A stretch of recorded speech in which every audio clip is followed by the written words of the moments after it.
If any other party other than Republican and Democrat had a chance to win an election, it would be this year, but it's still not even going to be close.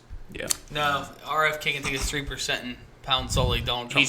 He's gonna get way more than 3. He's gonna get like 20% in a lot of states. Because of Aaron Rodgers. He is. Is that officially a thing? He's not the vice president, but he is endorsing him. Because we'll talk about Aaron Rodgers later, I'm sure. I'm not showing up to mini camp because he's worshipping whatever. At least we can say this. He's not a Democrat. He said, I didn't put it on the doc because there wasn't a whole lot of info on it. It just said that Saleh said that it's an excused absence. But he said that he knew he was going to do it. Yes, he did. Yeah. Aaron Rodgers told him a couple weeks in advance. He's like, I'm not going to be here all week. Big week of drugs. Is this some like He's festival overseas.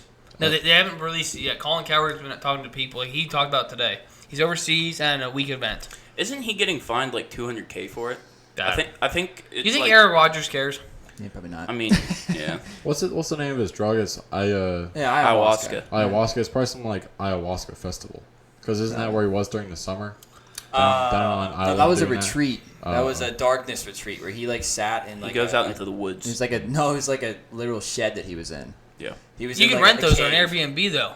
Like there's a little no, I'm not kidding. Like the person that he rents them off and has a website, and you can rent like darkness retreat. And they bring you meals. They slam underneath the door. Yeah. I'm not kidding. Like a jail cell. Yeah, kind of. What was it, like 3 days or something? Yeah. Why don't you just go rob a convenience store? You can get that same treatment and not have to pay for it. Go to a jail. Yeah. Yeah, you don't get peace and silence there. You could if you go to solitary. Someone's phone ringing. Someone's getting a phone call. I think it's Cletus is getting a phone call while we're recording. That messing with the camera? No. Oh, to hell with him then. It's probably like Robert Kennedy Jr. Oh, he wants me. That's awesome. Go see who's calling you, Cletus. Because what app is that? Cletus, hurry up. It's his The phone. phone ringing out. What are you talking about? The phone ringing? Yeah. The phone mine ringing. just goes, but. Who called you, Cletus? Probably Gino. Couldn't tell you, don't know the number. Is it SCS? Oh, no, we're tipping. It must be like his, adult film stuff. Like, hey, you've been off for 3 days. Are you alive still? Your subscription to Brazzers is about to expire unless you log on. Beautiful, Cletus. Yeah, looks good. Celtics, Mavs, Timberwolves. What a way to start the episode. That's all I got to say about that. We can talk about Aaron Rodgers today, though. That's exciting. We can talk about the Celtics and Mavs. Yeah, we can. They're playing here in another hour. You see that Kyrie went out like 3 hours early to shoot around? He's in dog mode. He said he was in dog mode for game 1. He went out and got 13 that's a different points. Dog. He was dogging it. But this time he's Isn't he like 1-15 against the Celtics or something? Since he left, yes, his record is really bad. Yeah. But he's I don't know. He's just a mental thing. He can't play in Boston at all. He plays terrible in Boston because they always say really mean things to him. Hurts his feelings. Marcus Smart isn't even there anymore, though. the flopper. Yeah. He's probably the one who talks a lot of shit. There ain't no Boston Celtics that talk shit. It's only the fans. Jason Tatum doesn't talk. Jaylen Brown doesn't talk much. Where'd Marcus Smart go? He got traded to Memphis. Yeah, got traded to Memphis. Porzingis doesn't even talk English. Yeah, he don't talk. Al Horford's too old to talk. Too old to talk. Derek White was a Spur, so Popovich told him he wasn't allowed to talk when he played. That's basically it. No one else talks on the team. They just sit there in silence. Yeah. Stone cold sober. Yep. And they pass the ball around. They don't say anyone's name. Like, hey, Carson, you're open. Nope. They just... Luka talks. Yeah, Luka talks. A But lot. he makes up for their talking. Yeah. Time to intro.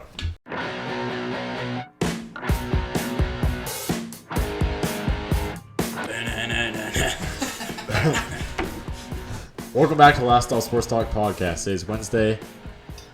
That's the wrong date. That is the wrong date, but it is Wednesday. June 12th, Yeah. 2024. It is Should start episode... that? Huh? Nah, just roll with it, man. You suck, Carson. Well, I didn't. I didn't reset it. It's all good. I took out Cletus the Womp milkman, because... Yeah, I'm not the milkman. Yeah. Well, I'm joined by Isaac, Kian, and Cletus. And then... What a sad start to the video. You know, you might want to start. You might want to Carson's it. mojo is I know, just completely I'm thrown depressed off. now because I can't even... Hey, what day is it, Carson? Welcome back to the Last Law Sports Talk podcast. Today is Wednesday, June 12th, 2024, and here on episode 28, I'm joined by Isaac Grinnell, Kean Kropp, and Cletus Smith. On today's episode, we're going to start off with the latest around the league, followed by NFC East draft grades, and we'll wrap it up with some playing with Isaac and maybe some basketball or other sports specials as well. Yeah. But first off, I have very important news for us. Oh, let's go. Our very own Kean Kropp is an employee of PFF. Give it up for him, everybody. Huh? You're an employee of PFF. I am, yeah. I am. You got hired. We're finally making it You're big. joking. No, yeah. Congratulations. He works for PFF. I'm like a potato peeler, but yeah, I'm. Congratulations. You're living your dream. How did that? I didn't even hear about You this. can tell a story. Applied. Okay, yeah. So I saw somewhere. I don't know. You know how Instagram's always. They're always listening to us. Everything's listening to us, and I don't know. I must have said something about PFF like I always do. And I saw like on Instagram like a random ad came up and it said PFF hiring part-time data collectors, and it's like so I was like, huh. Kean got stiffy right then and there. I did. So I was like, I gotta find a nearest bathroom now. I don't know if I ever clicked on a link that so fast. So I clicked on it. I was like, yeah, hell, I got free time. All I do is edit these videos, go to grad school, like hang out with my girlfriend in my free time, but like whatever, I can do it. And your cats. And my cats. But anyway, so I applied and then I got accepted. And so what I do is like I look at I don't know. We're doing training games right now where we go back and like we just watched. It was like week 13 Ohio State Michigan game, and I have to go through every single play and plot where every player is on the field. Like this guy's a slot right wide receiver, this guy's a tight end left, this guy's halfback right, this guy is free safety left. It's crazy. It's a lot goes into it that I didn't really realize, but it's fun. It's a lot of nerdy stuff that not many people like, but I enjoy a lot. So what was the interview process like? It wasn't an interview, but it was like an application where I had to put like my sports experience and like my and I explained how I have a 53-page document of scouting that I've done over the past 3 years. And okay. That probably got me accepted. Did you tell me you have a booming YouTube channel? I did say that. I was like I actually have a pretty decent amount of experience talking football with my friends on our YouTube channel. I even gave us a little shout out on the application. Maybe they came and watched us. Last Stop Sports Talk. They didn't watch us, but how many employees do they actually have? Well, one more after Kean. As part-time data collectors, there's like in the Discord chat, there's hundreds of us. Because you got to think that every week they're taking these God bless you. Thank you. They're collecting data on. There's like over 120 Division I college football teams and then 32. What NFL sports do they teams. cover? Just college football and NFL? College football, NFL, CFL, UFL. Just football related. Football. Yeah. Okay. Football. I don't know if they branched out to basketball or baseball or at least they're doing only the best sport. UFC. Their name is Pro Football Focus. Well, you know, I was thinking that too, Carson. But there's other things that they, you say. Pro football. Yeah. Football, soccer. I was gonna say like some company like that does something else like Kleenex or does Procter & Gamble owns Kleenex, but they also do other stuff. Yeah, every week I'll be assigned a Saturday college football game that I have to go through. Like within 12 hours, I have to go through and get the data put in and out to the guy who's above me so that he can review all of it. And then every Sunday I have to do that within. Well, good for you, Kean. Thank you. I'm happy for you. You're doing It's something you enjoy. Yeah, and I'll get paid for it too. So let's go. Is it worth the pay, or is it just like? I mean, it's just like I'm getting paid. He loves to do it. If you love what you do, there isn't a price on it. Yeah, it's I was actually doing the math. Oh, there's minimum wage on it, and you might actually be better off doing that job full time if you can like figure out how to do it quickly. Yeah, I know. That's like one of the things. It's like it's based on how fast I can do it because I can get. It's based on how fast I do it. I thought you got paid a flat rate. So it's like piecework. They say I get paid like. I don't know if I should say that. You probably shouldn't say it out loud on camera. No. But we can say it behind scenes, but you can't. Better not say it online on camera. But anyways, I get paid a set amount per game based on the number of plays, I guess. So I guess it's on a scale, but and then if I get one done and I still have like time within like between now and the next game I have to do another game, then they'll assign me another game and I get paid for that one too. So I get paid per game. Yeah, I was thinking you may be better off doing that than working at Nike because if you can do it quickly enough where your hourly rate is close enough to the one at Nike, then you'll be it'll be pretty much even because you don't have to pay for gas to get there and back. You don't have to pay for enjoy it more. lunches. You can work from home in the air conditioning, sitting in a comfy chair on the computer. Have your cat on your lap. Have 3 cats on your lap. Carson's trying to sell this. I don't. Well, right now we're just Take cats. Right now, Cats. right now we're just doing training games, like a 6 weeks training program. It's week 4 right now. But I don't get paid for the training. Well, I don't get paid until the season starts. Whenever games start coming out, that I actually have to get to like that on. Well, that's exciting, dude. Yeah, I'm excited. All right. That's pretty badass. Yeah. The And latest. if you're interested in hiring, there's a link below. No, it's over. Yeah. Positions filled. Yeah. Positions filled. So now we can say that we have a PFF. You can't say analyst, but I guess PFF employee. It's You get free PFF for the year? do. Oh, hell yeah. Nice. That's great. That's worth it. Do they allow password sharing unlike Netflix? I actually don't know. I don't know. I haven't had like Carson. I probably shouldn't try that. I'm an employee now. I don't do password sharing. Yeah, I don't do password sharing. But I'm like a part-time data collector. Then like the next step up would be full-time data collector, and then they hire all of their analysts from the full-time data collector positions. So it's like You're only 2 steps away from making it big. I'm gonna have to put in my time. But Yeah, you gotta bide your time. You gotta bust your ass. bust my ass. Drop out of med school already, and quit Nike. And then once you're an analyst, maybe you might be able to get like a GM position. Even at like a D2 school, they go up to D1. Then Bobby, NFL. There is no general manager in D2 there, Keaton or Cletus. Whatever, recruiter. Yeah, okay, you can be an athletic director. Bobby Slowick, the offensive coordinator of the Texans, worked for PFF. Yeah. Zach Robinson. Did he the start as a offensive data collector? I think so. Oh, I mean, they said like all of their analysts started as data collectors. Trust me, a lot of these people have started from the bottom. They worked their way up there. I Zach mean, the Robinson. Detroit Lions GM, he started Brad at Holmes. he started at nothing. Just think, Kean, if you ever get that high, there will be people just like us dogging on your GM stuff. Like, man, can you believe that Kean Crop guy of the I Arizona took him in my Cardinals? I can't believe I would love it if he went to the Cardinals because I love the Cardinals. Isaac would be my main hater. I should be your trade guy. Maybe we'd actually make it big then. We are collectively a GM. No, I'm only in charge of trades. I don't want any of the rest of the stuff. I'll take. We all draft. do different jobs. What's Clayton in charge of?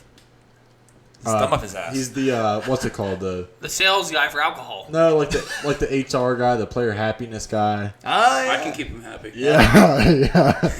He drinks a beer. Don't with think him. lose with you. Oh no, we lose video. No. 20 minutes later. Alright, we're back. Holy. I don't like looking at fat asses, like SAT asses. PHAT asses. You're looking at fat guts. No, I was shoving my face in my inner turkey gizzard so I didn't see nothing. What? Turkey. All I felt was warm.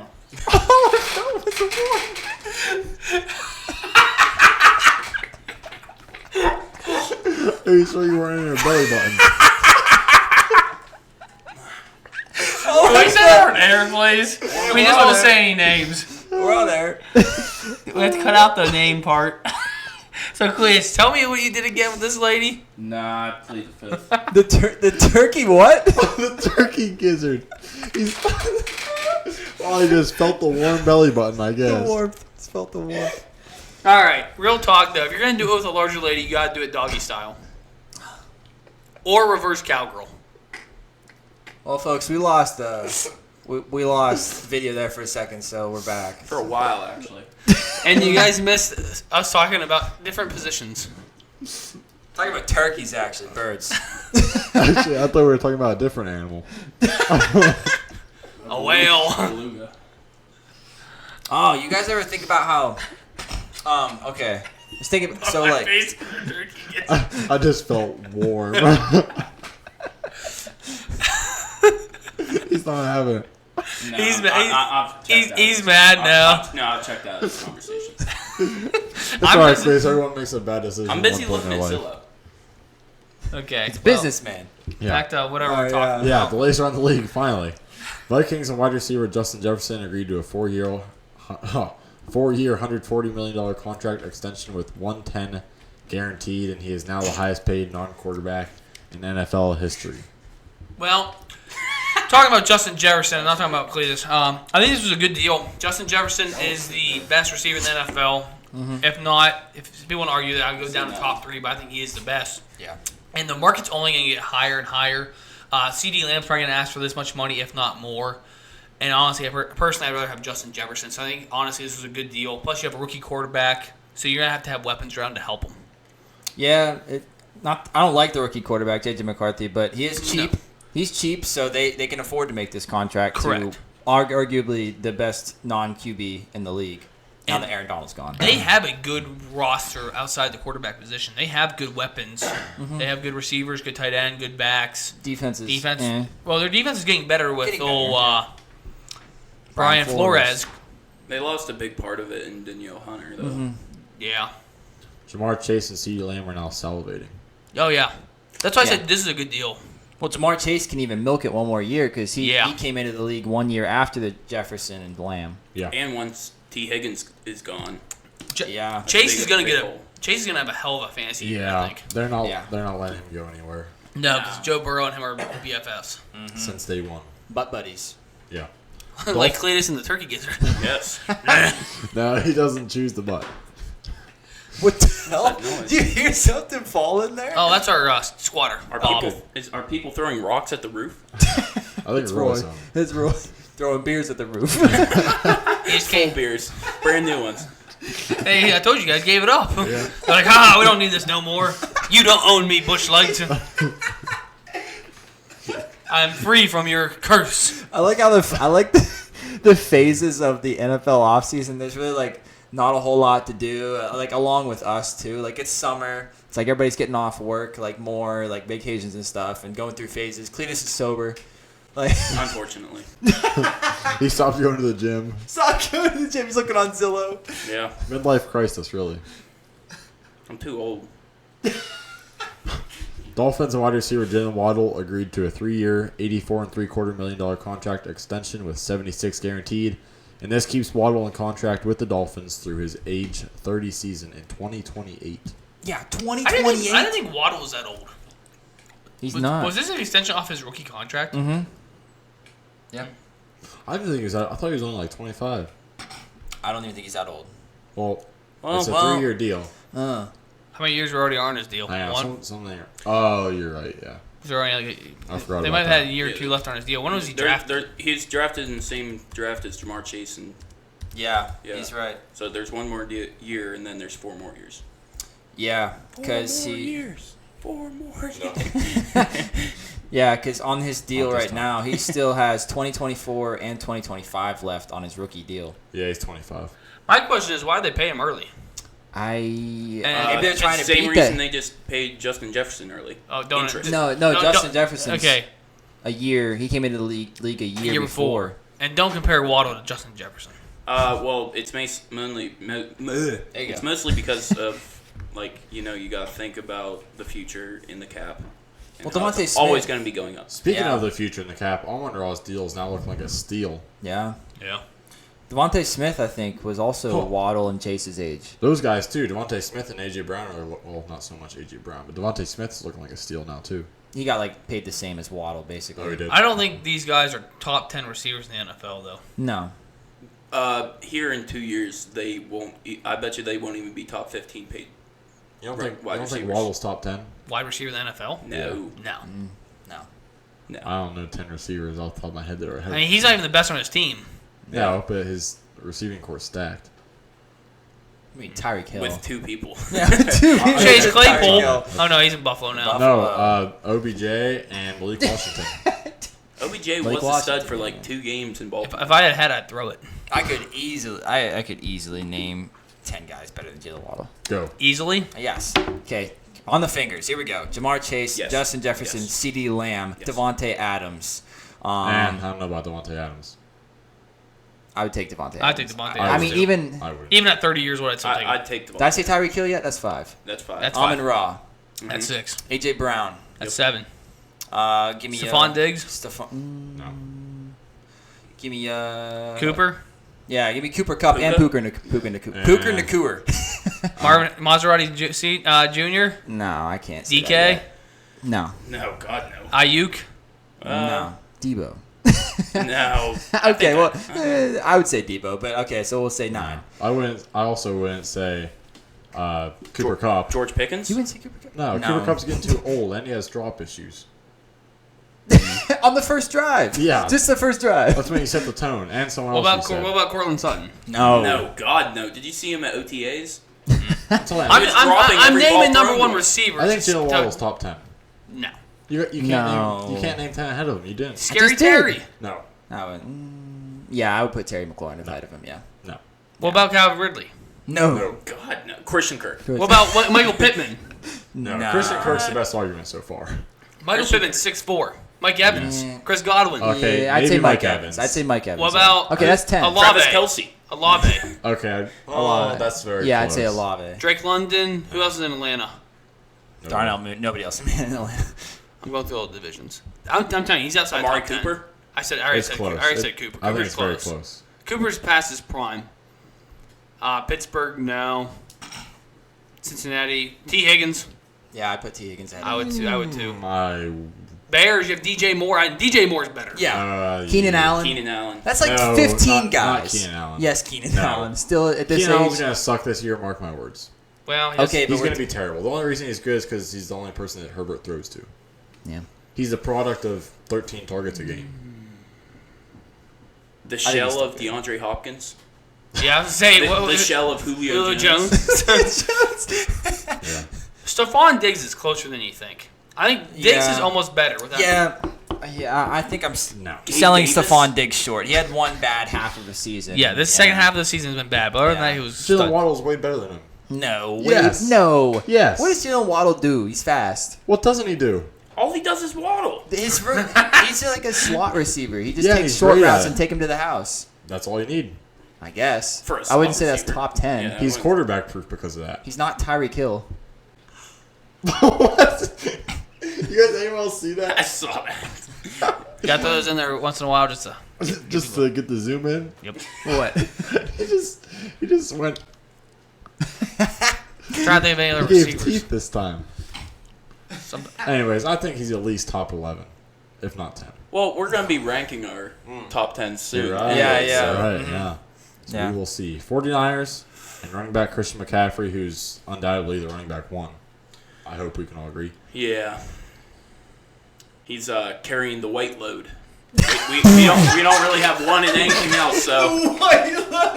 What? We got number one in like no. what you just said. Think about a white load. Oh, he's carrying the cum. No, but we have no number ones in like any other position. Quarterback, probably. Yeah. I wouldn't even. Josh Allen's top 3. Patrick Mahomes is mixed. Cooper Kupp had 1 year. Joe Burrow's white. Joe Burrow's probably Yeah, carrying Joe the Burrow. load. Josh Allen's better than Josh Joe Allen, Burrow. yeah. No. Linemen, Joe Burrow's never healthy. I don't count linemen. tight ends. I mean skill positions. Tight Even ends. linemen. Tight ends. Even Tight linemen ends. is Trent Kelsey's Williams. best tight end. Nick Bosa. Both of TJ these Watt. Yeah, but there's arguments for other people to be number one. Yeah, Myles that's true. Garrett. Christian McCaffrey's pretty much the only. clear Yeah, number that's a one. good point. Some people might say He probably. uh, I bet some people might say Nick Chubb, but he just broke his leg, so CMC is going to get hurt this year. I would also agree with that. That's why my trade is so good. Well, he just got paid, so He's he getting can- hurt this year. Dude, just think about how many carries and touches he's taken in the last 2 years. He's been carrying San Francisco. Yeah, he gets like 40 touches of the ball a game. That's why I have his backup. Elijah Mitchell. He's I cut dog him. shit. They're immediately gonna change the playbook. So what? Debo going to running back? Yeah, No, you remember? actually, probably. Elijah I already tried it. Elijah Mitchell's rookie year, he was actually really Yeah, he good. was. Then he Just was couldn't terrible stay the last healthy. 2 years. Yeah. So then he's gonna get hurt. So they're probably gonna go to like It's the Jordan system. Mason or something. Frank Gore's Oh no, son. Jordan Mason's gone. Yeah. Is he? No, you're thinking Tevin- Michael Hasty. Do they have Tevin Coleman? Jordan Mason's still there. So Michael Hasty's gone. No, Tevin Coleman's way gone. There's some They other, used to have Jared J.D. McKissick or McCarron or something. there's some other mid backup that. Left. Dude, they can make anyone good. No, Jordan Mason's still there. San Francisco can make any running back yeah. good. Yeah. They can Yeah. make Cletus a good running back. Probably. That's Well, gonna be maybe close. Anyways, he agreed to a 2-year, $38 million contract extension with 24 guaranteed. This keeps him in contract with the Niners through age 31 season in 27, and he is also the Madden 25 cover athlete. There Yes, you he go. is. Good for you. Congratulations. Carry the Yeah. white load. Carrying the white Somebody's load. got to do it. I'm not part of this no more. 31 is very old for a running back. Yeah, So that's what I thought too. I mean, he probably wouldn't have taken a 1-year deal, so they kind of had to give him 2 years. But He is a big component of their team. how many more years are on Brock Purdy's contract? Two. Okay, well then that keeps him through their Super Bowl. But he's win. gonna want a contract extension after the end of this year. yeah, He's gonna start demanding one at the end of this year because that'd be 3 years. He only had 1 year left. he doesn't have a 5th-year option. He's not gonna hold out the whole season. Huh? No. Not this year. Next year. Yeah. Next year, if he doesn't get a new contract, I bet you he holds out. I bet he doesn't. I He's don't think selfless. players do that anymore because you lose a lot of You money. pull Le'Veon Bell. Le'Veon yeah, Bell, Le'Veon Bell. He ain't making shit, Key. He ain't gonna lose anything. He doesn't make hardly anything. Le'Veon Bell definitely regrets that decision. Yeah, Yeah. he should have took the deal Pittsburgh offered him initially. Yeah. But Brock Purdy's different. I bet you they give him a contract extension though. Yeah, Or they trade him. I can't remember what they paid Jimmy G back in the day whenever they brought him in from 20. New They England. pay him $26 million a year. I remember that clearly. Way overpaid. That is dirt, Well, Yeah, now. back then that was way overpaid. probably for What was that, Jimmy G. 20? Jimmy G is so good looking though. He brought in. He brought in more money than he was getting paid probably. Women love him. Quarterbacks on the 49ers need to understand that they're replaceable. He's good looking. He's pulling baddies. He'd be sleeping with a different girl every night. So is Brock. Now, Brock looks like the elf on Jimmy the G. shelf. Jimmy G's a lot better looking than Brock Purdy. Yeah, but does Jimmy have Brock Brock's farms. Yeah. He's a farmer. So does A.J. Dillon. Yeah, but that's virtual. So does Mason Rudolph. Yes. Yeah. And Duck Hodges? Washington. No. James Washington, didn't he go out? Yeah. and Xavier Leggett. Yeah. Oh, Dollar bill. My host dollar bill. Chiefs re-signed wide receiver McCole Hardman to a 1-year deal. Fantastic. This shows me that, so the Chiefs are really focusing on 2 things this offseason. The first being speed, because these guys then, Hollywood and Xavier Worthy, and the second being criminal activity. The charges got dropped because the Chiefs decided they gave him enough money to settle it out of court Who? Rasheed. for Rasheed Rice. What did I tell you? He'd be playing before Halloween or Thanksgiving. And the way NFL before. isn't very strict about that stuff. They only care about your political. I remember beliefs, someone argued me that fact. I forgot that the NFL doesn't care about what you do in your personal life. No, they do. You can't gamble. You can beat women. That's true. You can do You also everything, can't- do you can't everything kill really people. bad. But you can't kill people and you can't gamble. You know, it's so ironic because they're like, this guy got suspended the whole year for gambling. Crap, yeah. Then, 5 seconds later, log on to ESPN Bet and get your free Yeah. $50. Yep. Yeah. They're pushing it so much now. They're very it's getting hypocritical. realized. Yeah. Ridley wanted that $50 free bet. It's Yeah. tempting. Well, the you see NFL that? has- It's like, ooh, shit. $10 no sweat bet. What I can do with $50? I think the NFL has some ethical issues. Well, they too can't money allow hungry. people to bet. No. I'm not talking about that. I'm talking about the fact that, if you bet on a game, you get, suspended for a year, but you can beat the crap out of a woman and you get suspended for, 6 4 games. games. Yeah. Is that not an ethical problem? Yeah. Cletus, what's your thoughts? You, coming from a person that likes that. Well, if the NFL really wants to prove that they're not rigged, then they would allow their players to bet. Just simply because, if you look at the sport of boxing, there's no way that it could possibly be rigged because they're allowed to bet on themselves to win. Cletus, let me tell you something. I Pete could fake a Rose. knockout. Pete Rose got banned from baseball because he was betting because he was a manager. He stacked a line card against him or for him and make sure he won or lost. So hold on. If you're Mahomes, you put $1 million and you're going to lose the Super Bowl. You just go out there and start throwing interceptions. So why would you want your players to bet on it? Then you'd be cut and then you'd be gone forever. He could last a while because he has a good reputation. Not if you're guaranteed to throw the game. So you think NFL players should be able to bet on NFL games? That's why the longest yard quarterback. Yeah. That's Adam why he Sandler. that's why he got cut from the team because he was down bad gambling and he threw a game, so they cut him from the team. Yeah. That is what happened, yeah. Who else thinks that the NFL should let their players bet on no. these games? So just Cletus? Yeah. It's a free 'Cause- country. I don't give a shit. That's why the NFL takes such extreme actions for guys betting on games. They suspend them for over a year because if fans figure out or think that the NFL is rigged, then you know how many viewers are going to lose? A lot. Well, A lot. I already think it's rigged. Well, we think it is, but we Yeah, don't but there's have, no we don't proof, have You evidence. though. want to confirm it. Yeah, there's no proof. So, what do you think a suspension should be if you bet on a game, Cletus? 2 game, What about domestic violence? 3 years. Well, how bad is she hurt? Is it like verbal violence? They're like Ray Rice, full blown knocked her out. Oh yeah, that's pretty bad. Yeah, probably 2 to 3 years. Okay, I don't know about that long. Like, I mean, I'd say a year. How long did they go to jail for? Ray Rice didn't go to jail. I don't No, but think. how long would they go to jail for? And I think For Depends that. if the woman presses charges, I think. max sentence is like 5 years. Yeah. I think they should go to NFL court and get a sentencing for their suspension. Okay. I'm alright with that. I just don't So think it's. they need to make a Supreme Court in just for the NFL. So they're starting like their own They little got government. they got enough money, Basically. Cletus. Yeah, seriously. They're billionaires, multi-billionaires. They got enough Well, money. there's about 32 billionaires We could be just as owners. How Well, long- only 31. Green Bay How don't long have until we get Jerry Jones on the Supreme Court? Is there a position open? I think we were gonna start it. We're gonna be the judges. We can plead to the NFL. NFL, come hire us. We will be Yeah. your judges. Don't let Cletus. Order! Hey, all these gambling guys would be like, can we have Cletus as our judge? They're gonna be begging for Cletus as the judge. You're good. You lost the bet and you were the main player. Double How the did you fine. bet your under and hit your over? Oh yeah, who was that? They just got banned for betting. The guy from the Pirates. Okay, Sean Boutte. Yeah, no. Yeah, it's like Pupacita. Mark. Yeah, lifetime ban. Yeah, lifetime ban, and He lost on all of his bets, including his own. yeah, he was down like 31,000 Yeah, from betting. and he missed like 80% It's not of even his that bets. much money. Yeah, Cleus, the point is, He wasn't- missed his own bets. Yeah, he was like some crazy. He won like 0.8% of his bets or something. In that case, they should have just publicly mocked him and been like, just keep doing what you're doing. You suck anyways. Yeah, that's exactly. They're like, this guy lost twice. Yeah, just make fun of him and let him keep going. Yeah, they said if, there were memes that are like, if you really want to punish the guy, just let him keep betting. Well, he can bet now legally. Yeah, but it's not fun when it's legal. Yeah, that's why they'll stop. It's you. like prohibition. Yeah. What are you talking about? Prohibition brought like the bootleggers and people driving around in cars. That That brought us started NASCAR. That brought in fun. Making stuff illegal makes it fun. That's true. If we had an audience for NASCAR, we'd talk a lot about NASCAR. We can talk about it next week. That's the argument of making all drugs legal because people only do it because it's illegal. I disagree I with that. don't think so. I know a lot of people that are like addicted to these drugs and they can only go through the day without getting high. So you're saying if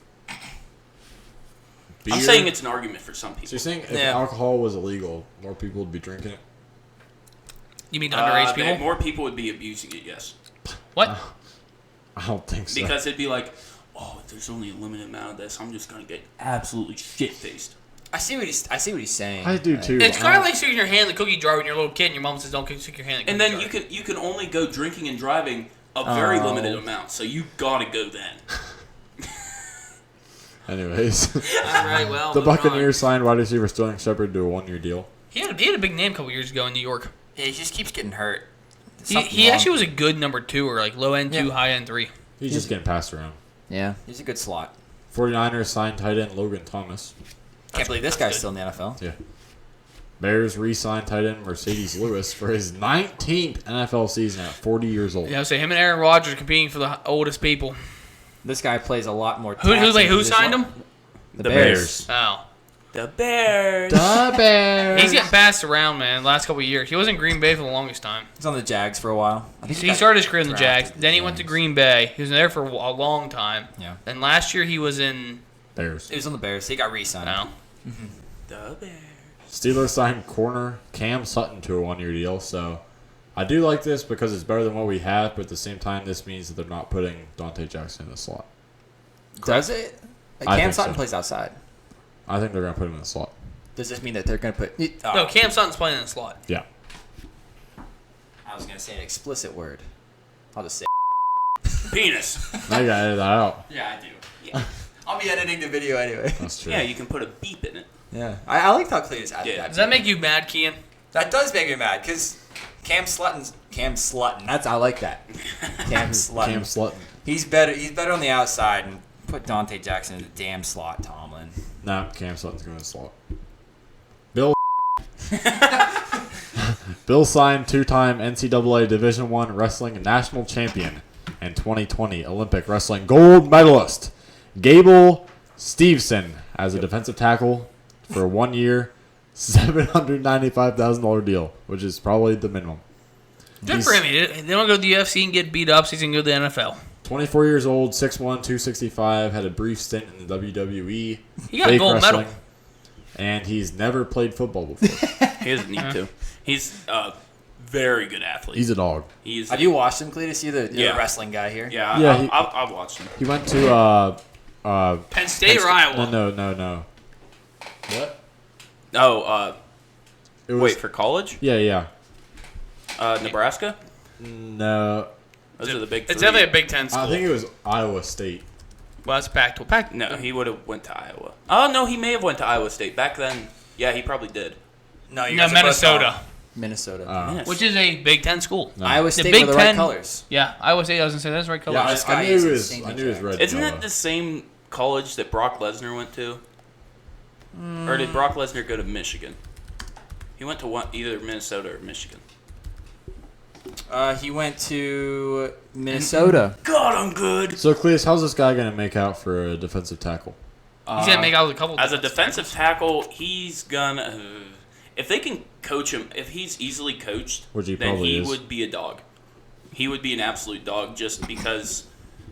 Yes. I think he won his gold medal in Greco, meaning that like there's freestyle and Greco. There's two different types of wrestling in the Olympics, and freestyle you're allowed to shoot at the legs and like take them down at the legs, but Greco-Roman you're only allowed to do upper body stuff, and I think that's where he won his gold medal in. So he's really good upper body. I got one thing to say. So that would correlate very well. This is good news for Cletus. I'm going to tell you why. Okay. That means you can get an NFL job, Cletus. I don't know about I don't have a gold medal. No, not because of that. Because I've played who first the deployments before. hell came up with the idea like, we're going to call this guy up and give him an NFL contract? That's something stupid Cletus would say. I think it'll translate. I think He's only 24. They gave him peanuts. I'm not saying he won't translate. I'm just saying that's an off-the-wall idea. Like, we're going to get this guy who's good at wrestling. We don't know if he can play football, but it's a good idea. I think it's just that boring time of year. Bill's GM doesn't have any more rookie film to watch. He's like, hell, I'm going to start watching wrestling. Man, that guy really took him down. They got to break the mold. Oh, he was a freestyle wrestler. He didn't do Greco-Roman. Well, I mean, either way, it's definitely good to put him on the defensive side of the ball because offensive line takes there's a lot more technique. Yeah. And you have to listen. You have to learn it's all about being in sync with your other linemen. D-tackle, just get after him like hell. Yeah. Give her hell. Raise hell, praise down, inhale. This guy just probably needs to gain like at least 20 pounds though of muscle. Hopefully, he makes the 53 man. Yeah, 53 Yeah. man And roster. I really want to watch him in preseason. Yeah. He already has a number. He's number 61. There we go. He's Yeah. he's 8 away from being good. Yeah. Oh, they have him marked in as a 73. defensive Or end. I'm pretty 53. sure their offensive tackle is 69, actually. They have him as an end. Yeah. Mitch Morse. Is he 69? I thought he was a that may- center or a guard. Who? Mitch Morse? Yeah, center. Who's 69 for the Bills? It's an offensive Dotson. lineman. Kevin Dotson. Might Guard. be. He's a guard. I just re-signed I him. thought it was Deion Dawkins. I thought Deion Dawkins, I think he's 73. I'll be really impressed if I got that right. too. Someone, offensive lineman for the Bills is 69. I remember seeing it pretty frequently. Not that it really Pretty matters. sure it's Does that mean that Dawkins is 73. can Shit. Bo Nickel be a wide receiver? I don't see his. Go to last year's roster. He'd make a hell of a tight end. 69. Go to He's last not, year. He weighs like 145 pounds. Oh. I'm thinking of the wrong guy then. All right, what's Bo the next Nickel's subject the there, MMA Carson, while we fighter look now. this up? That's a dog. Who's He's the, undefeated. what, Isaac? What's the next subject while me and Keith Oh. look this up? Steelers signed head coach Mike Tomlin to a 3-year contract extension through the 2027 season, and I feel like Steelers fans are either going to love this or hate this and nowhere in between. I saw a post about this that said there's been 3 head coaches for the Steelers in the last 55 years and 7 head coaches for the Panthers in the last 3 years. So what do you think about this signing, Cleus? I like it. He has a Super Bowl ring. Everyone says that it was we're what's his retarded. name's team. Dick LeBeau? Yeah, everyone No, says it. Bill Cowher. Yeah, Bill Cowher. Everyone Dick says LeBeau is a former it's defense Bill coordinator. Cowher's team. Well, Bill Cowher's also got his first ring off of what's his name's team, the person before him. Chuck Noll? No. Chuck. No, Yeah. no, the guy with the pointy ears. Yeah. Tony Dungy. No, wait. Did he? No. He You coached guys are dumbasses. He coached the Colts. And the Buccaneers. Okay. Well, who was before Cowher? It wasn't Chuck Noll. There was somebody between them. I think it's always the guy that everybody forgets about.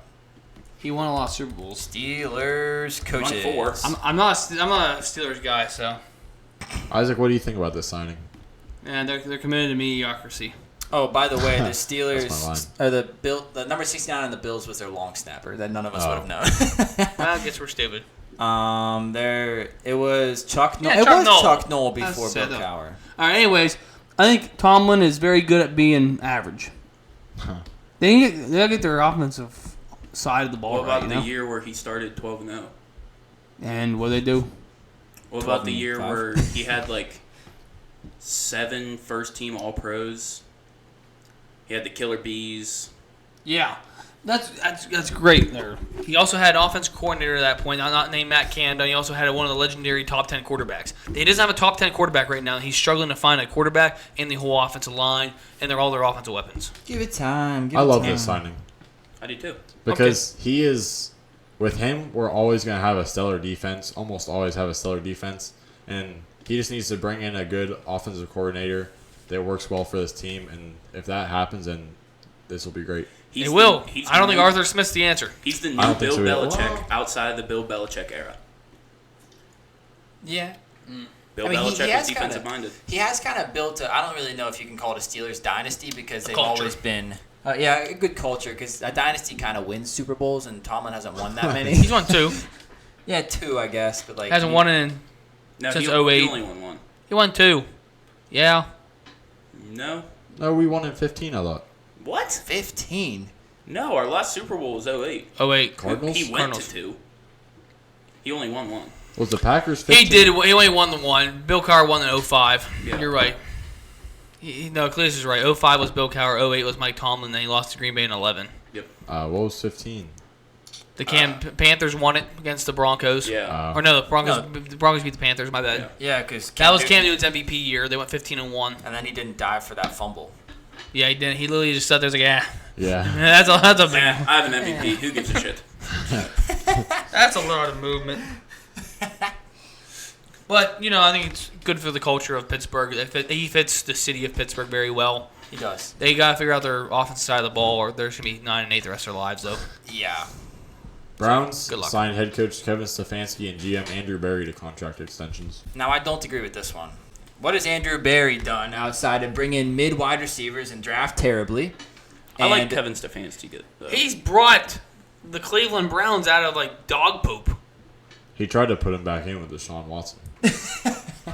Currently going back in. The only Yeah, re- to re-sign the guy that signed the worst deal in NFL history doesn't seem. Oh, I mean, it's a Browns move. It's a Browns move. Isaac has a line coming up here that's saying why that wasn't the worst deal.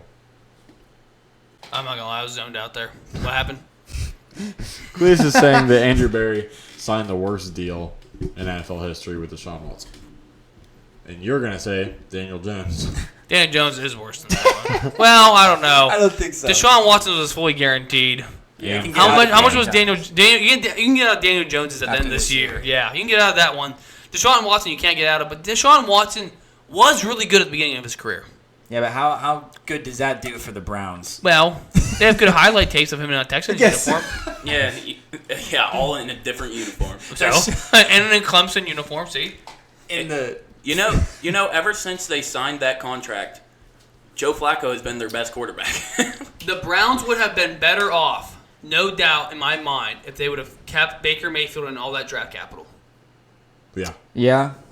There is not. I mean, I used to be friends with a diehard Browns fan, and him and I would argue about it. And I'm not kidding. They would have been better off keeping Baker.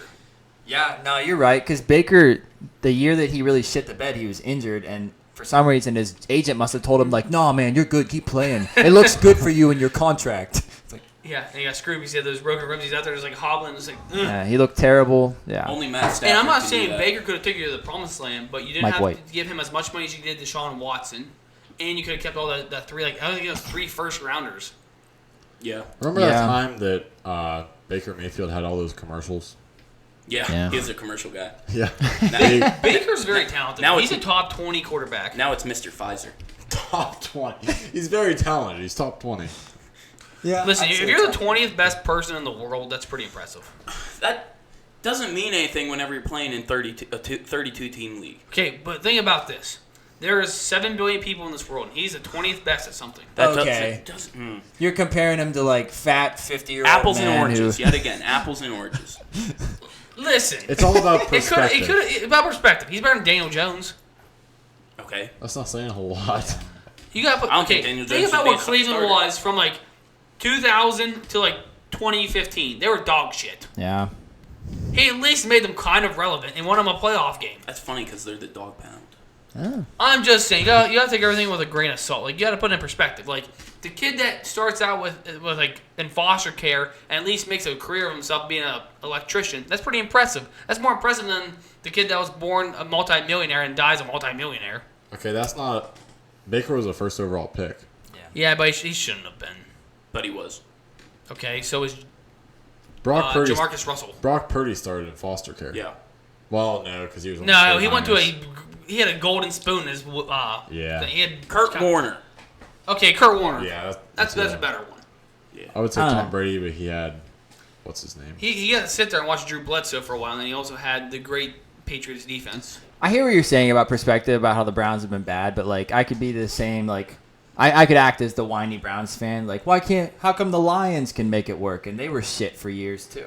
Well, they got a better GM in there. Better They head made a coach. hell of a trade. They made a They positive trade in they- their thing. They started biting kneecaps. I don't care about that part. I'm going to say they made better trades. So, like, Stafford to Goff wasn't much of a letdown. Plus, they got draft capital for it, you know? Yeah. And they used that. Like, see, this is going to downgrade Jordan Love's status, but to succeed in Green Bay isn't as hard as it is to succeed in Cleveland. Right. Because Green Bay, you're groomed to succeed. So that's why I'm trying to give Baker and Andrew Berry and Kevin Stefanski a benefit of the doubt, because it's hard to succeed in Cleveland. I got nothing against Baker. I just think that Kevin Stefanski is way too much hype. For the amount of if you read like the roster, that Browns roster top to bottom, like they should on paper they should be one of the best teams in the league. Like I would say top 3. Yeah, but What the hell happens in the season? Deshaun Watson sucks. You get He your- is not the you get Deshaun your- Watson they trade for. You go against AFC North teams 6 times a year, and you get the shit kicked out of you Honestly, every time. they're in the or you toughest get your leg defensive broken. division. But you're still the best AFC North team on paper. Well, it's close between them and the Ravens. Ravens. I don't think Ravens are going to be good next year. We're I talking just saw a on paper. TikTok video today about them being poop, and now he's like selling I'm all of his sold. Baltimore I'm Ravens sold. stock. Why? I don't know. I just don't see it. This guy Derrick had a Henry's too convincing old. voice. I was sitting there, and this guy's just shitting on the Ravens, and Cleve's like, ooh. I wasn't even listening to it that much. He's like, it's warm. I think they might go first or fourth. First two First fourth, like fourth. this year. Yeah, Well, it's not saying a whole lot. in the division. They're going to last, he's saying. Yeah, it's still not saying a whole lot. Well, They're what's still up? They going. can still be above They're still 500. going to make the playoffs. You think all 4 teams are coming down the All AFC right, North? we already made that bet. He did. Oh, wait, what was it? How much am I bet It on was that? $50. We have it on That's good. film somewhere. That's good. Hell, we need. Oh, I'm an not editing forgetting it guy because to it's go back happening. There ain't no 4 teams making it from the same division. Easily could happen. We're not going to bring this back up. Man, we need an editing guy to go back and search our archives Yeah, to we find. need a Ryan. Ryan! Who's Ryan? The guys in the herd, and he sits like behind the thing. He's like, "Oh yeah, Colin, you said this." No, I think of Jamie from Joe Rogan's podcast. Okay, Well, Jamie. Well, in future episodes, we'll be talking about. Next episode, little preview. We'll be talking like all other sports that have been going on right now. We'll be wrapping up NBA. NBA should be finishing up. We'll be Yes. talking NHL. We'll be talking That'll be MLB. finished up. Yep. We'll be talking UFC, UFL, motocross, golf. Tune in for next time, and we're also be NASCAR doing maybe. NASCAR. The all sports episode. The all sports episode, and then like in future episodes, once the season gets closer, we're gonna Predictions. do season predictions, bold predictions. 4 teams making it from the same division. Yeah. Stay tuned. I predicted that a long time ago. Who in this panel believes all 4 teams will make it from the same division? Let me really think about it. If any team doesn't make it, it's going to be the Steelers. Probably. No, it'd be the Browns. I think all 4 The teams will Steelers' finish. schedule is terrible. It is very rough, but It's the first or it's the it's the first hardest. it's the first hardest schedule in the league. And Ravens have third hardest. I think second is Browns. Green Bay has a top 5 hardest schedule. Yeah, it goes Steelers, Browns, Ravens, and then the Bengals are like 5th or 6th hardest. But it's just because they keep it in the They division. finish Keep it in the last. family. Yeah. Wink, wink. Giants tight end Darren Waller is retiring from the NFL after 8 seasons after dropping his fire mixtape. Did you guys watch that music No. video? I listened to it for about 10 seconds and I was like, all right, I've had enough of this. All right, just retire. It wasn't bad really, but it wasn't good. So Yeah. Remember whenever he was the best tight end in the NFL? It was like 2 years, yeah. He was a stallion. He was, yeah. And then Cody drafted him, and Yeah. then he became shit that year. Dude, The kinda 1 year what he happens. drafted. Cody's got the worst luck in fantasy, I swear. He also got divorced. Not Cody, but I was gonna about to say, I was about to what? I was like, what? How do you know this before me? remember, hey, How well, do you know this before Cody? Cody's gonna be listening to this episode. He's like, I did? He's like, shit, I got divorced. Shayna, I'm no! a homie until Sana. No, not you, Cody. They're just watching it together like we did. No, God, no. Darren Waller. Yeah, that's what he made the music video about. Kelsey Plum, whoever the hell. Oh, Yeah, she's a soccer basketball. player. No, she's a WNBA She's the one that was player, eating the popcorn. and she's uglier. Than, Oh! wait, was he shitting on her in the video? I don't know. No! was just In the explaining music who she video, was. it was apparently she was the one who wanted divorce because he seemed very hurt in the video. Because at the end of the video, he got stabbed in the back and he fell in the water. And while he's like laying in the water, like waves are crashing on him, and he's supposed to be dead, but he's like blinking because the water's getting in his eyes. Okay. They probably filmed it in the ocean too, where it's salt water. Yeah, he's like, Oh god. God, that wound is really hurting. Well, you guys actually stabbed me? The salt water's getting into my blood system. Chargers have released former All-Pro center Corey Linsley. Oh, who's he's a expected to dog in retire. Green Bay. I was gonna say, Isaac, you know where he started. Oh yeah, I love Corey Linsley. He was a stud. Yeah. And then the Chargers paid him, and then he wasn't a stud. The Yeah. Chargers lose an offensive weapon. They did. Yeah, according to Harbaugh, yeah. Corner Steven Nelson is retiring from the NFL after 9 seasons with the Chiefs, Steelers, Eagles, and Texans. Nice. Yeah, it's just an all Steelers cornerback episode. Yeah. Commanders have released kicker Brandon McManus after he has been accused of sexual assault in a lawsuit filed last month. They just say accused. Yeah. Yep. So he hasn't actually been found guilty. It's like the Matt Ariza thing, I guess. He was Steelers released. should pick him up for whenever Boswell. I was going to say Sean whenever Sweetson, too. whenever Boswell's about to go. Because McManus is actually a good kicker. Yeah, Boswell's due for like a bad year. Yeah. I'd rather have a punter.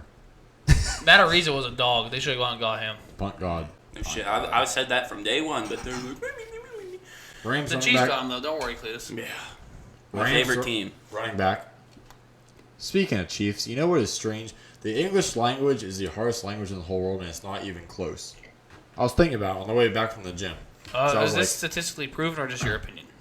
My opinion. Other foreigners say that. Yeah. Well, so I was driving back from the gym. And I was like looking through this show doc a little bit. I saw a thing about McCole Hardman. That's when I thought speed and felonies. And I was like, man, the Chiefs are really thieves. And I was like, wait, thief and chief are the exact same word, pretty much. But multiple chiefs are chiefs. Multiple thieves are thieves. Even though they're spelled the exact same, pronounced the same, everything. That's a good point. Where? You see what I'm saying? Yeah. Where? The. 222, read. I mean, red. Yeah. It's terrible. Clayton Roadhead. Cletus. Roadhead. It's not terrible. It's probably pretty hard to read whenever you're getting Roadhead, yeah? Breed. Yeah. I mean, there's different letters there, but still. Well, to back you up there, Crop, if you look at, like, you can see English speakers going and learning a language, and they'll, like, master it, like Spanish, French. Not me. Who? People that are committed. Senor Chesmer I did mean, not teach me that. If you actually liked language and, like, other languages and not sports, Yeah. you'd probably be pretty damn good at that. It'd probably be would. very But easy, yeah. if you look at, like, I don't want to single out a race. China. Okay. I was gonna. Mandarin. I was gonna say that, but I didn't want to single out race. But yeah, if you look like it, like if you go down Chinatown in like New York City, they're not gonna be speaking good English, not at all. And they even teach it from like elementary, and kids still like struggle to learn it. Yeah. Yeah. I mean, we see people that have spoken English their entire lives and they still can't. You know, my math professor is Indian? Chinese. I think he's not Saul Ross. Oh, A different different guy. one. Yeah, I think he's Chinese, and he was like teaching us how they communicate. Really? How their letters are symbols. Yeah. I'm not gonna say That's that. I mean, I'll crazy. just be over here and quiet. It's crazy. They speak in hieroglyphics.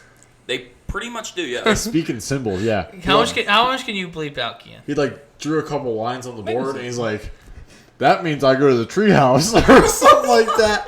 I was like, "What?" I'm like, "Okay, so just say you like hug a tree." And he like erases one line, like So puts two more. I'm like, "How do you get that?" I don't know. It does blow my mind to watch like other people speak two languages. Like we have people working at Nike at the outlets. A lot of people come down from Canada, and a lot of them speak like Canada, French. And, Yeah, Canada. and don't they come down? Don't a bunch of Asian people come Yes. down from New York on buses? Yeah, it's like, and it's crazy because they come down. Like the parents, like they weren't raised speaking English because I don't know. We weren't really. I don't know. The United States was in power, but not to the point that it is now. But We're like, very stuck in our ways. Like very the stuck in imperial our ways. system, our language. Like everybody's got to learn our damn language because we are like the leaders of the world, and you're gonna like that. So like it's cool to the kids like speak perfectly fluent to their parents, and then they turn to me and they ask like a question for their parents, like no accents at all. Yeah. It's crazy to me that you can just speak fluently two languages. Like blows my mind. Like what happens in their head that they have to flip a switch? That's why I love going into like the King's Buffet in Greenville. There, like you always have the kid wave you. Yeah. And then he spills your drink, and then they come out, cuss him out in Chinese, and then they go back in. He says, "Oh, sorry about that." Yeah, And then he goes back to getting cussed out. I'm gonna be on the menu tomorrow. I think I've been there 4 times, and he spilled my drink twice. Well, Cletus, maybe Pretty solid batting average. Maybe you weren't ordering alcoholic beverages there. I ordered lemonade. Do Asian cultures drink any alcohol? Yeah. Really? They Like, do- what they is have- it? Is it gin? Yeah, they love gin. Which way? What culture are you talking about? Any Asian culture? Oh, I have no clue. And that's why I love the movies that have like the actors that can do both, because they'll be like, "Sing song, sing song, sing song." Oh, yeah, there you go. Then like turn to someone, they'll be like, "Can we get a pizza?" Yeah. It's crazy. Yeah. Like I want to know what flips in their head that like it's like instantly they can do that. It's crazy. It's like the Amish. It's not a man. They I've still never- sound yeah, Amish. they- Like, yeah. like when Benny's Like mad, he when sounds Benny very mad, Amish. yeah. When Benny's mad, he sounds Amish. Yeah. He doesn't even know the language. He doesn't even know Pennsylvania Dutch. I mean, Benny barely knows English. He's one of those people that you like. Yeah, you're here. We won't understand you, but you're here. We Anyways. like your presence, Benny. What we were going to talk about is Rams running back Kyron Williams, who was out with a foot, returned to practice, and head coach Sean McVay announced on May 21st that Williams was dealing with a foot issue and would be absent from offseason workouts, but Williams is back. He's taking back. part in drills. Yep. I told you, Carson, he's back. He's not going away. He'll last about half the season, probably. Carolina Panthers and the city of Charlotte have proposed a partnership deal that would include an $800 million renovation to the Bank of America Stadium and keep the NFL team here for 20 years. And the renovation would include a fixed $650 million investment from the city and another $150 million from Panthers owner David Temper. Temper. They ain't Look, leaving. temper, yeah. What'd I say? You said temper, but that's fitting too because Yeah. he spills drinks on people. They definitely aren't going across the pond.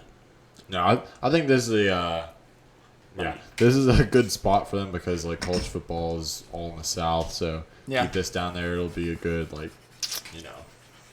well, Carolina's good for football, so Yeah. I mean they have Clemson, UNC, they got South Carolina, all these schools. Is Duke in Yes. North Yeah. Carolina. yeah, that's not football, it's basketball, but whatever.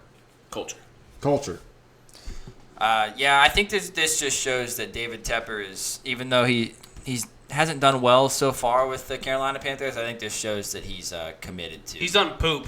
He's done poop, but this shows that he is financially obligated. Well, and he's one of the committed. richest owners in the Yeah. NFL. So but he's still not. poop. He's not going around. He's not leaving. He throws beers on fans. He's bought in. He's bought in. It's like that. It's that Wolf of Wall Street meme. Oh, yeah. It's like I ain't going anywhere. I'm not leaving. Ooh, Great movie. Wolf he of should Wall just trade for the whole stadium. What's he worth? Did you see that? David Yeah, Tepper. yeah, I saw All it. right, please can't guess. I saw it. What's he worth? All right, well he's worth. his Hold net- on, I didn't see it. All right, take a guess, Isaac. What's he worth? Yeah, his David his Tepper. net worth. If he sold 152 billion. everything. Wow. Oh my god. Okay, you were, okay. you were closer than I thought. Really? Yes. 20.6 billion. That's not close. That's at not all. even that close. That's That is- very. That's nothing, way higher. That's nothing close to what I would have guessed. What'd you guess? I didn't know he was that rich. I thought he was in like the high millions. No.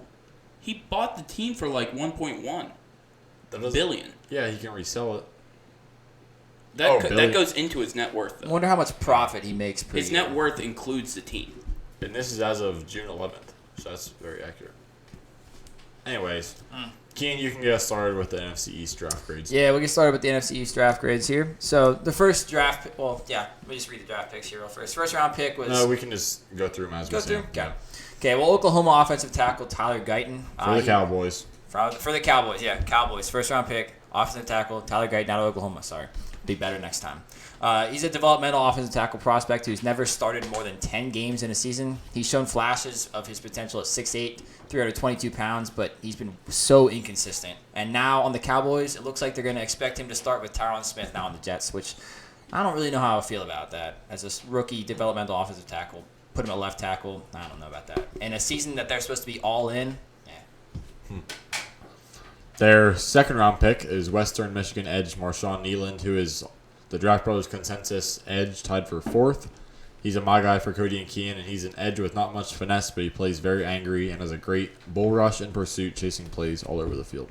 love that guy. Please probably love him too. Yeah, he plays pissed off. Bull rush. Ooh. Yeah. Bull rush. Their third round pick was Kansas State offensive guard Cooper Beebe. He's a versatile offensive lineman with lots of experience at left tackle, left guard, and right tackle. But he's probably going to end up starting at center this season, of course. But he's known for his consistency and bulldozing play style. And then another third round pick of theirs is Notre Dame linebacker Marist Liafo, I think. Sorry, Marist, if I mispronounced that. But he's a long 6'2" with 334 and a quarter-inch arms linebacker with hard charging and high energy play style. He's not a very good pass rusher, but he's fun to watch in pursuit of a ball carrier. He sometimes charges too hard, though, and can get juked out, but pretty good straight line speed. Change of direction is just kind of choppy. He's my linebacker 6. And their fifth round pick is Kalen Carson, cornerback at Wake Forest. He was a hard-hitting tackler. Ball carriers are whenever they run into Kalen Carson, it's like they're hitting a brick wall from a corner. It's kind of impressive how strong Probably because this of the guy last is. name. It's a terrible Carson, last That has something to do with it. I'm Terrible sure. But he's got some strong hands to rip the ball out of the receiver's hands in contested catch situations. And much like Liafo, I just love the physicality he plays with. Sixth round pick, Southeast Missouri wide receiver Ryan Flournoy. Didn't do anything to impress me, but he has NFL size and speed, consistent hands. He's allegedly an excellent team guy, and he's coachable, team-first mentality. And with a weak receiver room, he could earn himself a starting role in time, I think. Yeah, their wide receiver 3 right now is Jalen Tolbert, their third-round pick from 2 years ago, and he hasn't shown anything yet. So. And Brandon Cooks is their wide receiver too. So. Yeah, wide open. Nathan Thomas, their seventh-round pick, offensive tackle out of Louisiana, is probably not going to play. Auburn defensive tackle Justin Rogers, another seventh-round pick. He could get some time. He's a wide nose tackle at 6'2.5", 330 pounds, who is slow-moving and lacks explosiveness. His quote good plays in his tape just seemed to me like he's just in the right place at the right time. Wasn't really impressed with him, but seventh-round pick, so. Another wide receiver that I wanted to highlight as an undrafted free agent because their wide receiver room is so wide open is Minnesota wide receiver Corey Crooms. He's a skinny wide receiver who seems to often shy away from contact at the end of plays like Tyler Lockett does, but good acceleration to get up to his top speed quickly, would likely play in the slot where he can use his good acceleration to gain separation off the line of scrimmage. And then a tight end to back up Jake Ferguson, a Minnesota tight end, Brevin Spanford. He's a big-bodied tight end, 6'6.5", 260 pounds, surprisingly athletic and smooth for his size, unlike a guy that we're going to talk about later who the Giants drafted. This guy's a large catch radius, not afraid to make sharp cuts after the catch. Just isn't really the fastest or quickest, but at 6'6.5", 260 pounds, I wouldn't really expect that. But he's my tight end 10. I was impressed with Brevin Spanford. Carson, what would you give this draft? C-. C-. I gave it a B. Really? Yeah, it's tanked by Tyler Guyton in the first round because I don't like the idea of starting him from day one. But like especially in an all-in season where they're gonna have to do something, and then next season they're gonna have to shell out money to CeeDee Lamb, Micah Parsons, maybe even Dak Prescott if they decide to keep him around. But I think Nealand, Beebe, Liafo, and Carson can all be contributors. Carson, you can be a good contributor on this team. Oh, I know. No. I'm a brick wall. Yeah, he's a brick wall. Lies. How do you feel about the draft?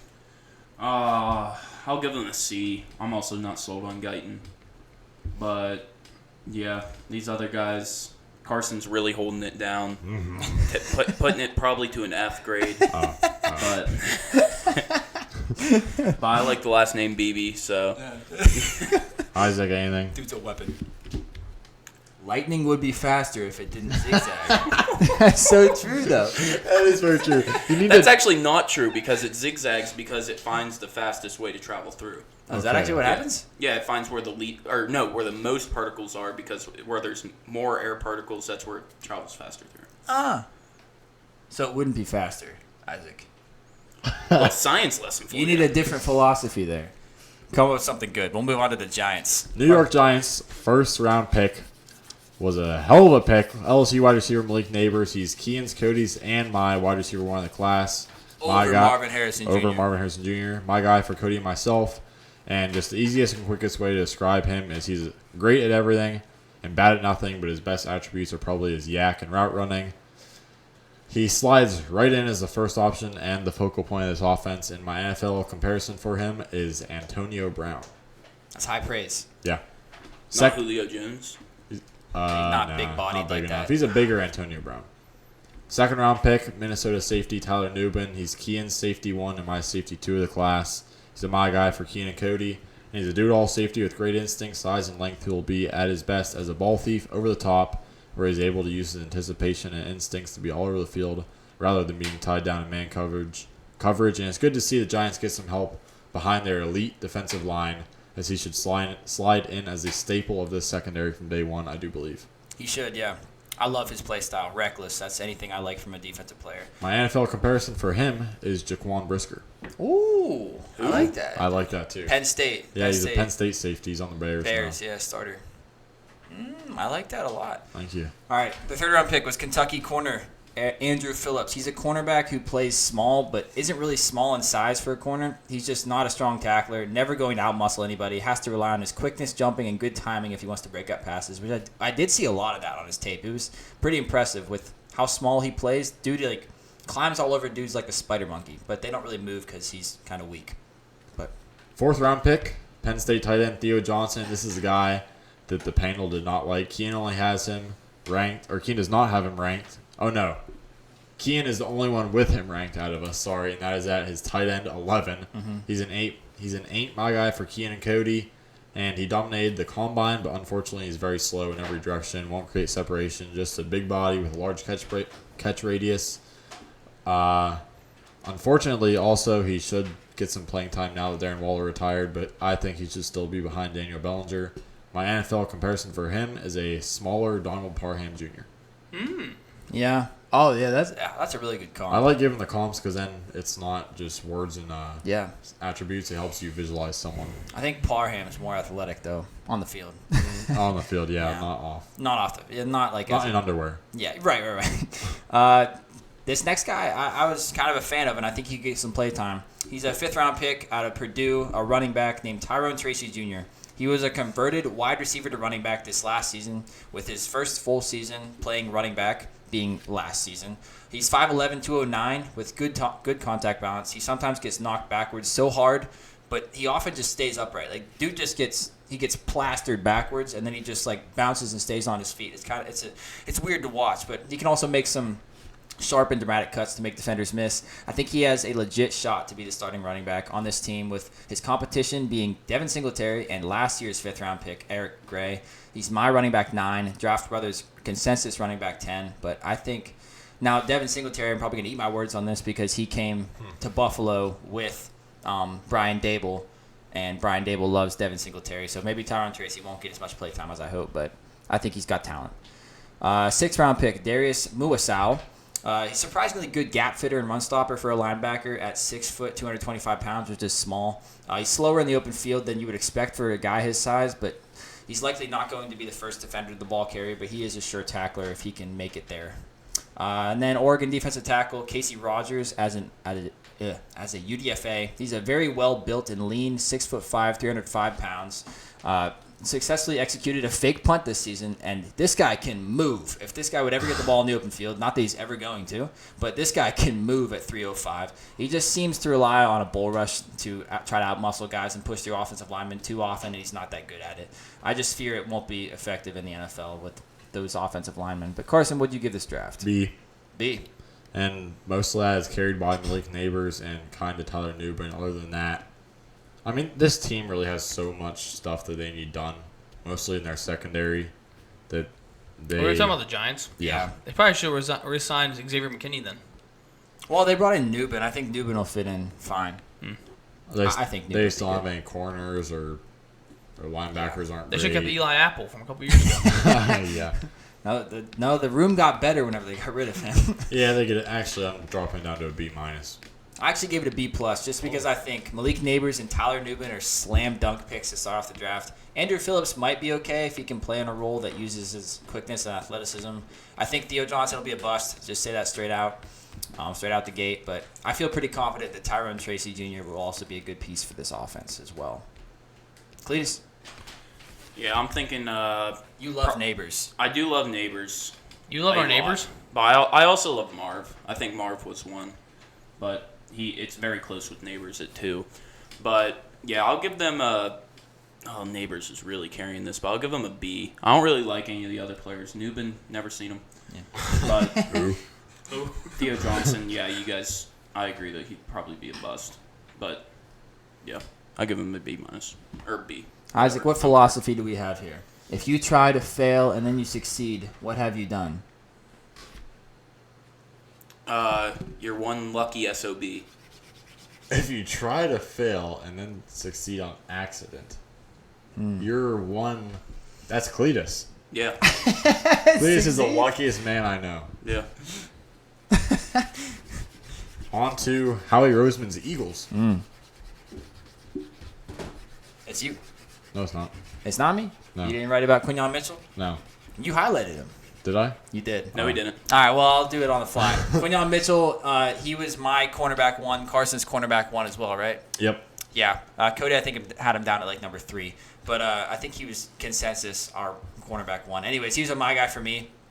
Dude is insanely fast. He ran a 4.33 at the combine. I think he was second fastest behind Nate Wiggins, but Nate Wiggins is also 140 pounds. Quinyon Mitchell, though, he's very sticky in coverage. This guy, I know he played in a smaller conference whenever he went to Toledo. Isaac likes to talk about Toledo.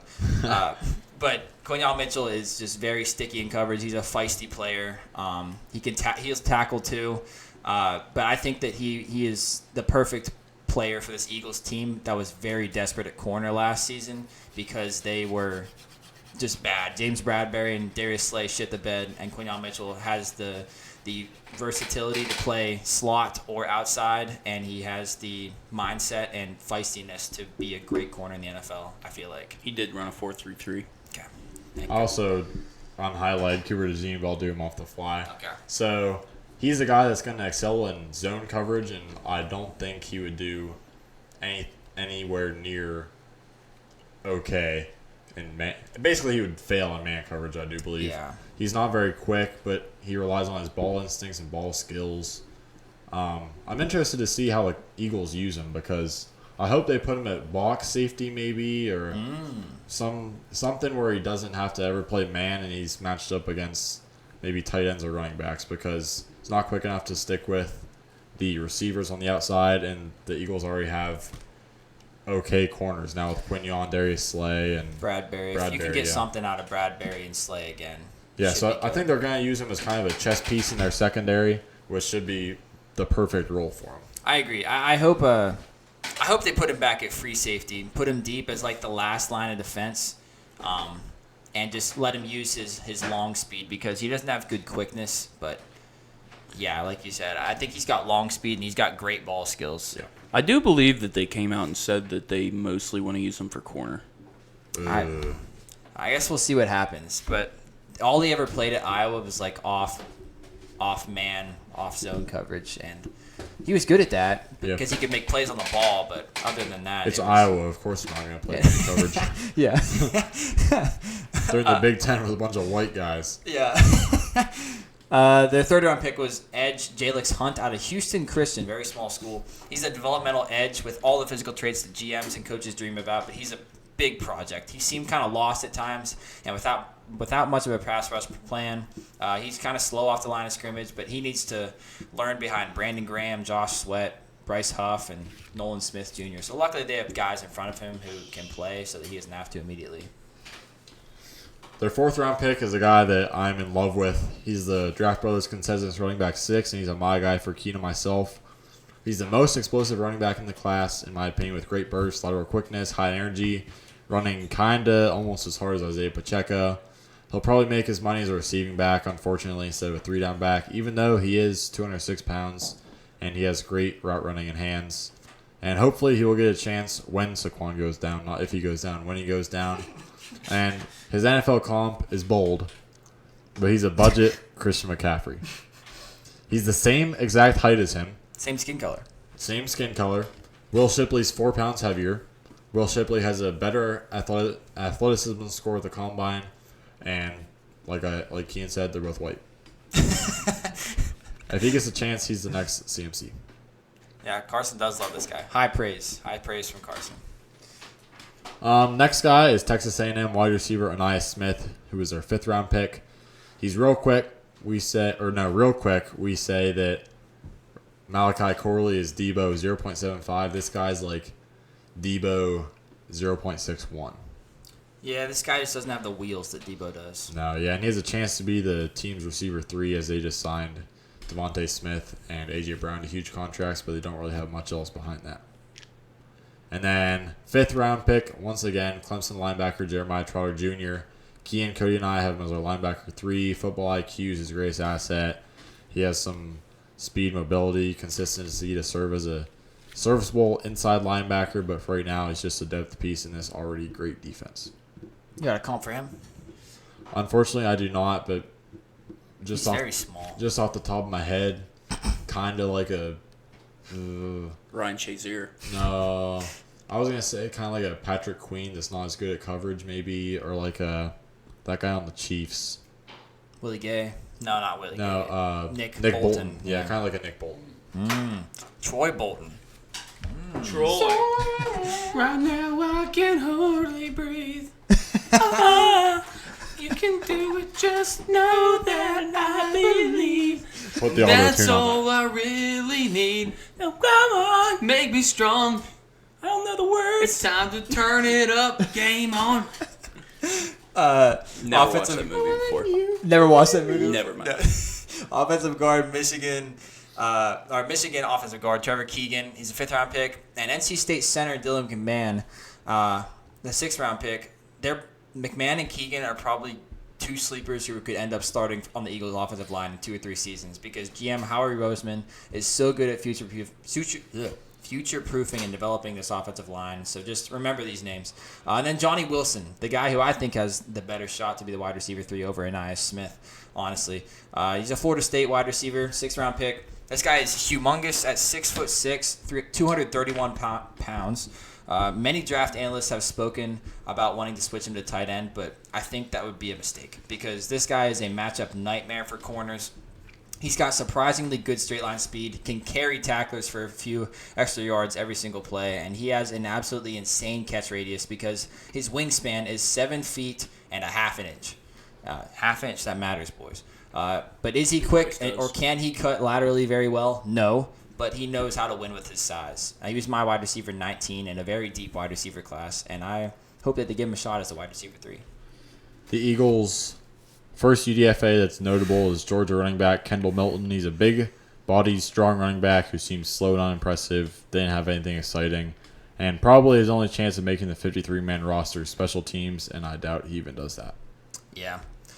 Tennessee tight end McAllen Castles, just an awesome name. Tight end who's kind of slow to accelerate to a top speed that is decent at best, but this guy absorbs contact from attempted tacklers like they didn't even bump him. But he will often trip over lower body tackle attempts. He's not very nimble, but he runs with some light feet that can surprisingly dance around some defenders. But he was often Joe Milton's checkdown option. Baylor defensive tackle Gabe Hall, he was ranked 161 and he wasn't even drafted. He was a defensive tackle who really raises his pass rushing expectations with his 6'6", 291-pound frame, but he seems to lack play strength to throw offensive linemen to the side. Really needs refining of his technique and strength because even Big 12 offensive linemen pushed him around consistently. And then Andre Sam, an LSU safety. I was impressed with him. He's a skinny safety at 5'11", 191, but this guy is wiry and feisty like a weasel.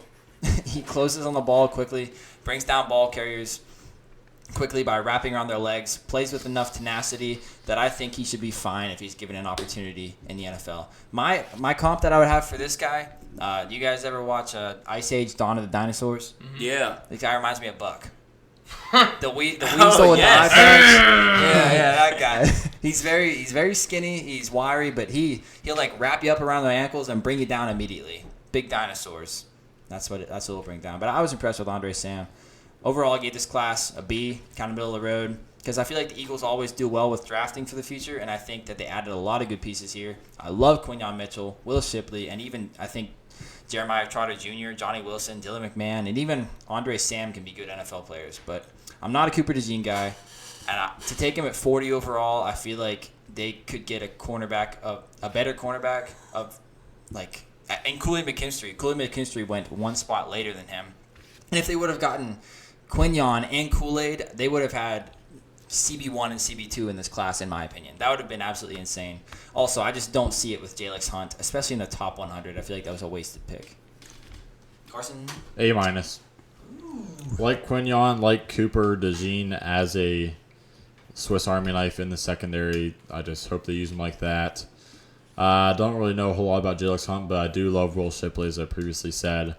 I think Jeremiah Trotter Jr. is serviceable if they need to use him and if they can develop him even more.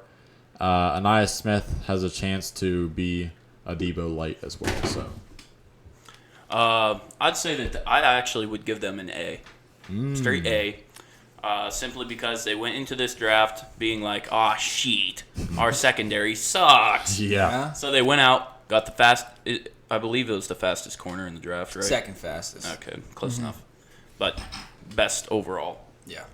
And then, so he's obviously going to be a man guy, but then they probably aren't going to run man 100% of the time, so they go out and also get a zone corner. That's a good Which point. Yeah. Cooper Kupp is also there it's for. DeJean. So, yeah. Yeah, the percentage of what teams run defensively is actually shockingly low for man coverage. Yeah. The highest team, the team that ran the most zone coverage last year was the Steelers. Were up there. They were like top 3, and they ran it like 27% of the time. Yeah, you never see. Was it man- Ravens? Oh no, it was Browns. It was Browns, yeah, and Browns ran it. It was like they ran it like 32% of the time, and it was like a 5% gap to the next team. Yeah, you just can't run man anymore with how good these receivers are. Yeah. Like everyone knows that corner's the hardest position in the NFL because, especially with how athletic everyone's getting, the human reaction time can't keep up with the shiftiness of how quick these receivers can move and just change their pace in lateral directions. Like, it's ridiculous. These corners are really just followers, and they have to be good at it. That's what you have to do. You have to read where they're going before you even make your move, and if you misplace that read, then they're wide open. So you just have to go. Kind of like a soccer goalie on the free kick, Isaac. Yeah. You gotta guess. 50-50 chance. Yep. Sometimes you can tell by the hip, though. Yeah. Just like receivers. The hips, yeah. Isaac, what philosophy have you for us? What jackass puts S in the word lisps? I can't say that word. Lisps? Hypothesis. I can't say that. See? Jackass. Jackass. Commanders? Yes. First round pick was a slam dunk. LSU quarterback Jaden Daniels, consensus quarterback 2 of the class for the Draft Brothers, but he's a my guy for all 3 of us, and he's my quarterback 1 of the class. Great whippy, effortless arm, which is most recognized for his deep ball and accuracy, smooth and decisive in the pocket. And his elbow. And his X factor is his legs, which provide him a great rushing ability, especially linearly. He has a chance to start right away, but may struggle with a terrible offensive line, just like Sam Howell did. And his NFL comp that I have is Lamar's rushing ability, but more linear than lateral, and an arm of Jordan Love. I see that you unhighlighted Jerson Newton and... Yeah, I figured Jerzon's a my guy for you, and Mike Sanders still, you're kind of like the corner guy. Jerzon wasn't a my guy for me. He was a my guy for Cody, I think. Oh, okay. Yeah, but I got it. Jerson Newton, he's just kind of a do-it-all defensive tackle. This guy's good against the run. He's good in pass rush.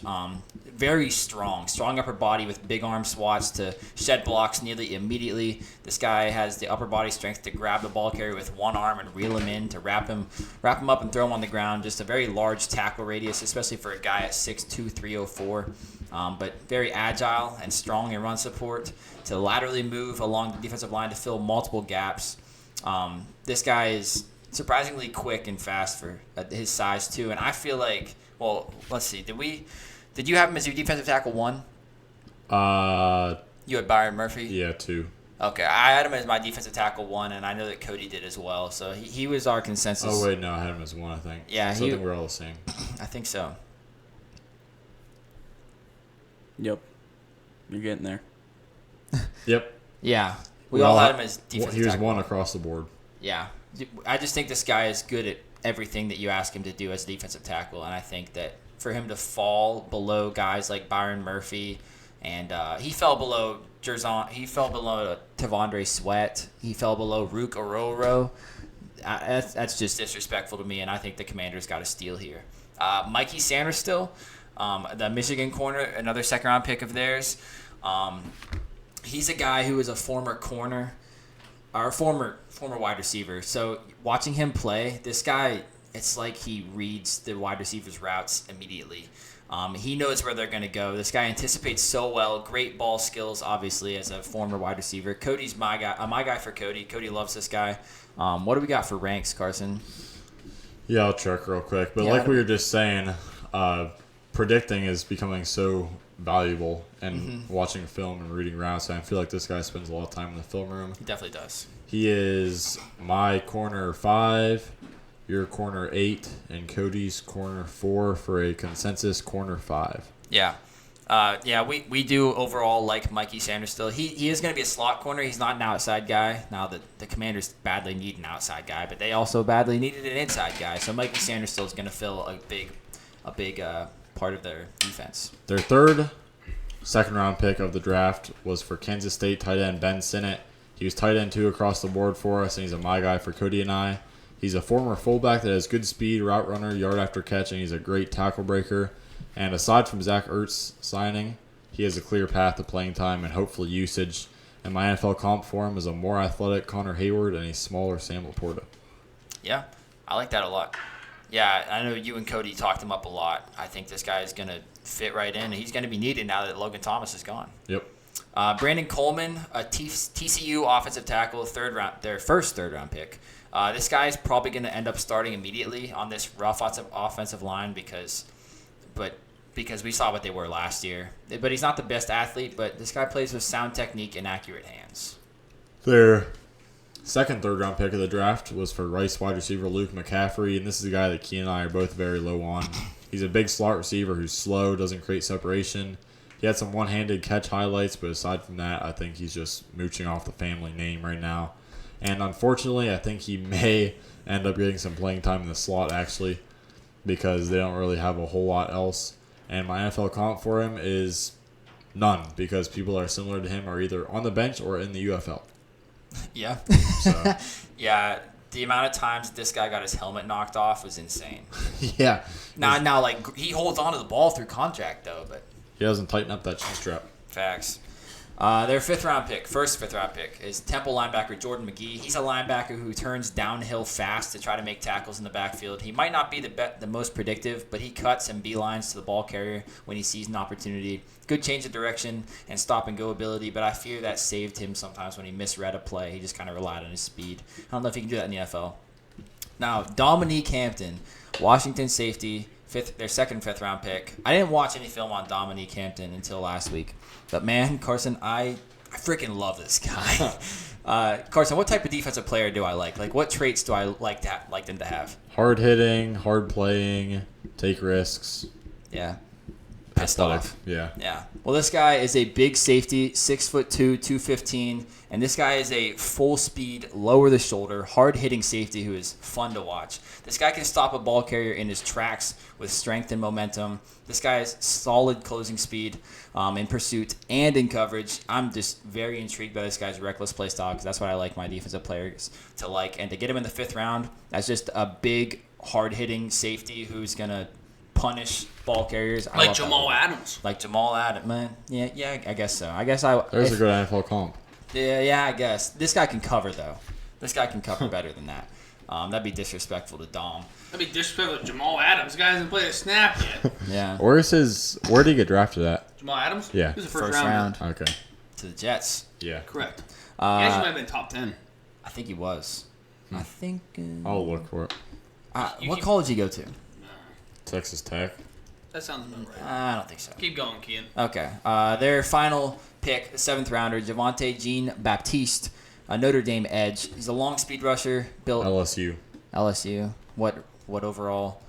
Long speed rusher build at 6'5", 239 with 33 3/4 inch arms, but he doesn't really possess great speed on film, so I think he should bulk up and get stronger to become a hard edge setter, but I can see his potential. What were your Sixth overall in the 2017 NFL draft. As a safety? That's crazy how positional value has changed in the NFL. Where'd Kyle Hamilton go? Huh? Maryland. No, I mean draft pick. Kyle Juszczyk? Kyle Hamilton. Kyle Hamilton. Oh, he was like, 28. yeah, he was Yeah. end of the first. I honestly don't know where Kyle Hamilton went. I just saw he went to Maryland. I know it's where Darnell Savage went. Nah, Kyle Hamilton went to Notre Dame. That sounds about right. Yeah. Arizona running back Michael Wiley to start off the UDFA's. Receiving back who can make some quick cuts to easily get open in the receiving game and find the gaps in the offensive line in the run game, but he lacks special speed or quickness and is inconsistent in making defenders miss. He's kind of like he's going to be basically Austin Eckler's backup on this Washington team. Just a less good, more bad Austin Eckler. Georgia wide receiver Marcus Rosemi-Jack Saint. This guy was invited to the Senior Bowl, so automatically those guys always get a ton of hype. I didn't see it on tape. This guy's a wide receiver he is strong at the top of his route and at the catch point, and he keeps his leg churning at the end of the plays, but it feels like he should be stronger after the catch and able to break tackles, but he doesn't really try. He just kind of leans in and keeps his legs churning. Chigozie Anuzium, Colorado State corner, a position that they desperately need more of. He seems like a smart corner who anticipates when to break on the ball, but he isn't exactly the quickest in recovery, but he's very good at timing. He seems like he kind of pulls up. Whenever he's making a tackle, he kind of pulls up right before.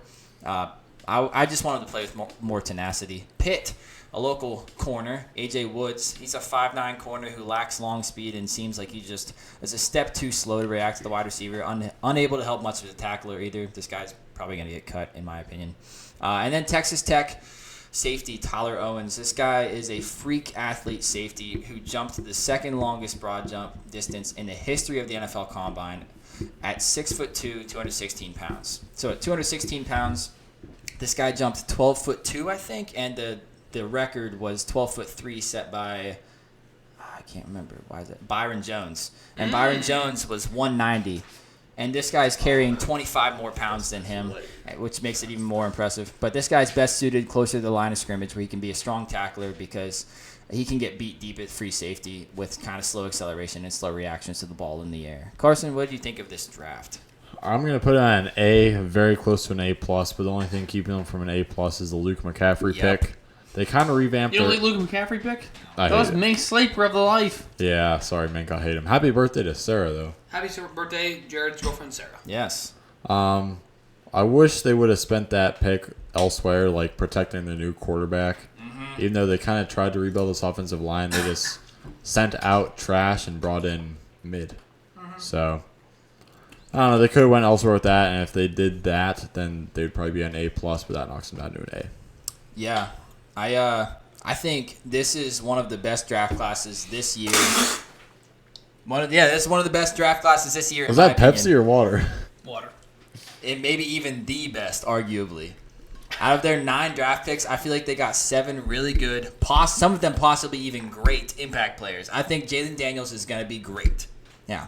And the only draft pick that I am against is drafting Luke McCaffrey in the top McCaffrey in the top 100 when there were so many better receivers on the board there, or even drafting. Can't replace traits. He's gonna be a dog. No, he's got a name, is what he's got. He's mooching. Yeah, he's mooching. But draft a better receiver or even draft an outside corner there. because that was a much bigger need. Just the weight of wasting a top 100 pick is what skewed the draft grade here for me. But damn, the Commanders really impressed me this offseason. They completely rebuilt this roster in a great way from free agents to draft. Did you ever say your grade? I gave it an A-. Even though it's one of the best, I gave it an A-. Yeah, I'm a strict grader. I give him another A. I'm giving 2 A's in a row. NFC least has turned into the NFC most. Yeah. They were good that one season, and then they were terrible, and then, then they were again. mid, and then they'll probably be mid again. I love what they did here. Isaac? Men can't control the size of their ding-dong, but women can control their booty size. Facts. I would say make that belly size, and it's probably better. Because belly size is easier to control than booty size. Yeah. You know, booty size, you actually got to work out and all this stuff. Belly size, you just got to watch what you eat, maybe exercise a tad. Carson, would you agree that this was one of the best draft classes? Oh, this definitely. year? I think it's probably the second or third best draft of the year. Yeah. Probably, I'd say second, probably. You could always do cock stretches, though. Stretches. Yeah, but does that like just give Is that you a real more? thing? I know people do it. I don't know if it works. Do you stretch? Are you supposed to like stretch it soft so that it has Yeah, more I room think to so. grow? I believe so. Yeah. Like stretch out this. Yeah. Okay. There's also dick pumps. It like forces blood into your cock. Oh well, what? Why do you Austin know Powers. so much about the penis? Austin everything. Powers. That doesn't sound worth it. Austin Powers. What was Well, that? if you have a tiny dick and you need a little bit bigger, But how much- she doesn't- That How person's much- all so that she angry. doesn't leave you for a black guy. How much bigger is blood pump's going to increase you? Norwegian penis Oh, pump. No, I don't need Why it. do you think Cletus is packing so much? He was doing since he Yeah, was I'm 4. constantly pumping. And Norwegian. stretching, pumping and He stretching. does it at work. Yep. Does it when he's on the toilet. While he's driving for work. You gotta be constantly pumped. You never know. You never know when you're gonna need it. It's like that Halloween costume, the screen where you'd have like the heart in your hand and you'd pump it so the blood would run down your face. That's him with his dick pump. Yep. He's always pumping it up. Isaac? Is it time to play? Isaac, I want to play with you. Alrighty, who is bigger? The guy using the dick pump. Yeah, probably. Alrighty, so do we want to start with I'm bigger? Show me the gold, baby. Sucks to be you, and I'm more famous. I'm a sucker for a good suck, so we can start with the suck. Sucks to be you. Yeah. Per U.S. News, according to a census, what they did their research, in 2023, I'm going to give you 5 states, and I'm going to give you 5 rankings. You have to match them up on where they go. This is the worst places to live, 1 being the best, 50 being like, God, I do not want to live there. Okay? So, we have in Ohio, I'll tell you 5 states, and I'm going to give you 5 numbers. You guys ready? Yeah. We have Florida. Do we have another marker? Yeah, I have a really nice one. Every time. We have Florida. We have Ohio. Okay, wait. Carson. Maybe stay on your side. County. Alright. Florida, Ohio, PA, California, and Texas. All right, I'm going to give you some numbers now. 36, 40, 37, Oh. 29, and 9. You have to rank them. Like, technically, 40 is 40 the lowest number here? That's Yeah. the worst state to live in out of these 5. 9 being the best. So rank them, match them with their number. Draw a little line like that guy's doing. I'm that guy. 1 is the best. You're not that guy, pal. In the meantime, This is really hard because my opinion in who's per U.S. News, which is like a website, magazine, newspaper thing out of like New York, I think. Okay. Anyways, so brought to you by my attic. That's where we're sitting at while they do their little matching up. Cletus is ready. Did you go 5 for 5, Cleto? I'll give myself 3. I'm not Okay. too confident today. I'll be pretty good until the final Jeopardy, whatever that is. Final Jeopardy is a 1 answer. Oh, no. Okay, is everyone ready? Yeah. Alrighty. Who's the 36?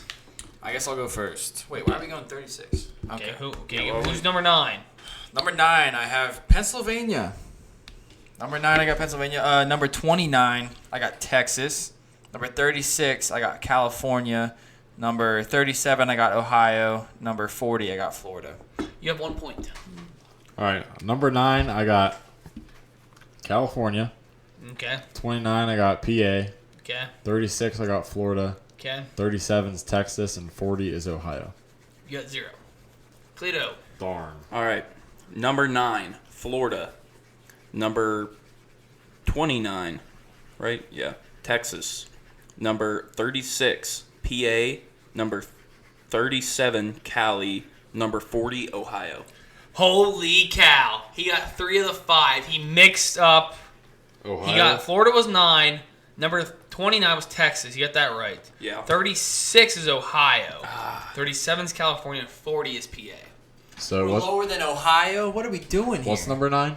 Florida. Oh, I thought it was I going to be know California. everyone's moving out of Cleveland, so that's why I figured that Ohio was the worst. Clay is almost. He takes a commanding lead.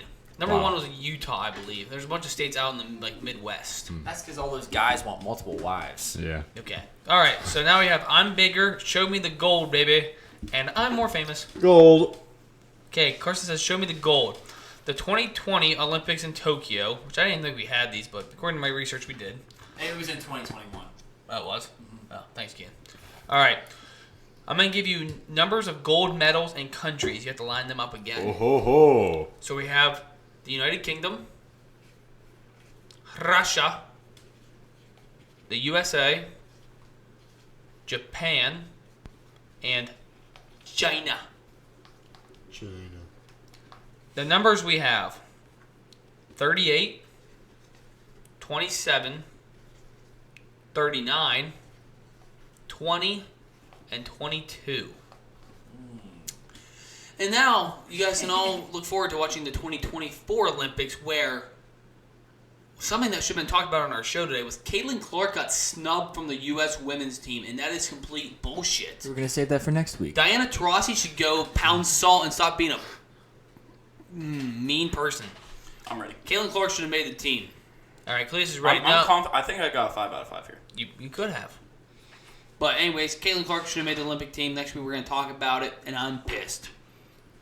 I'm also ready. I feel like I didn't get it right, but that's fine. And actually, Russia is actually like ROC, like Russian Olympic Committee, because they're not allowed to compete for Russia because they got like so many drug things against them. But Yeah, they got a I just said Russia. doping. Yeah, doping. Oh, you're right. Hang on, let me change. That changed your answer. What? Just the name changed your It answer? sure It was did. the same athletes. Yeah. They just kind of wear their. They still live in Russia. Yeah. Why don't they just go by USSR? Okay. All right, Cletus, go first. What do you got for me, buddy? All right, I'll go smallest number to biggest number. Okay, who's the smallest at 20? Smallest, UK, 22, Japan, 27, Russia, 38, China, 39, USA. Cletus gets 2 points. Damn. Kian? I think I got China and Russia confused if Cletus is correct here, but I don't know. So let's see. 20, I also had the UK, those unathletic people. The 22, I had Japan. 27, I had China. 38, I had the USA. And 39, I had Russia. 0 points for Kian. Uh, Kian, you still had 0 points or you have 1? I got 1. Okay, Carson? 20, I have the UK, which is wrong. 22, I have China. 27, Japan. 38, Russia. 39, USA. Carson gets 2 points. Yay. I'm trying to keep my math right because last episode I got it wrong, remember? Yeah.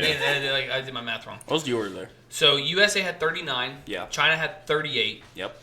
Japan had 27. The UK had 22. And Russia had 20 gold medals. Wait, so the US had 39? Yes. Oh, I so must we did be finish I first. must be mixing my Russia and USSR.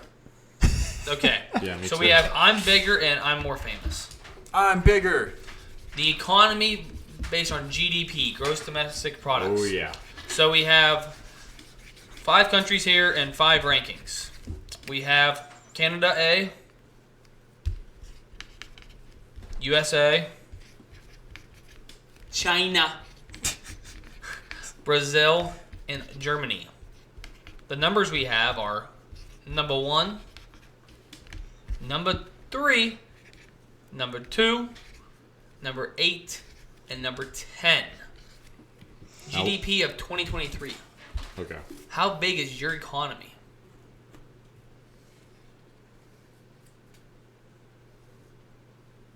I'm ready.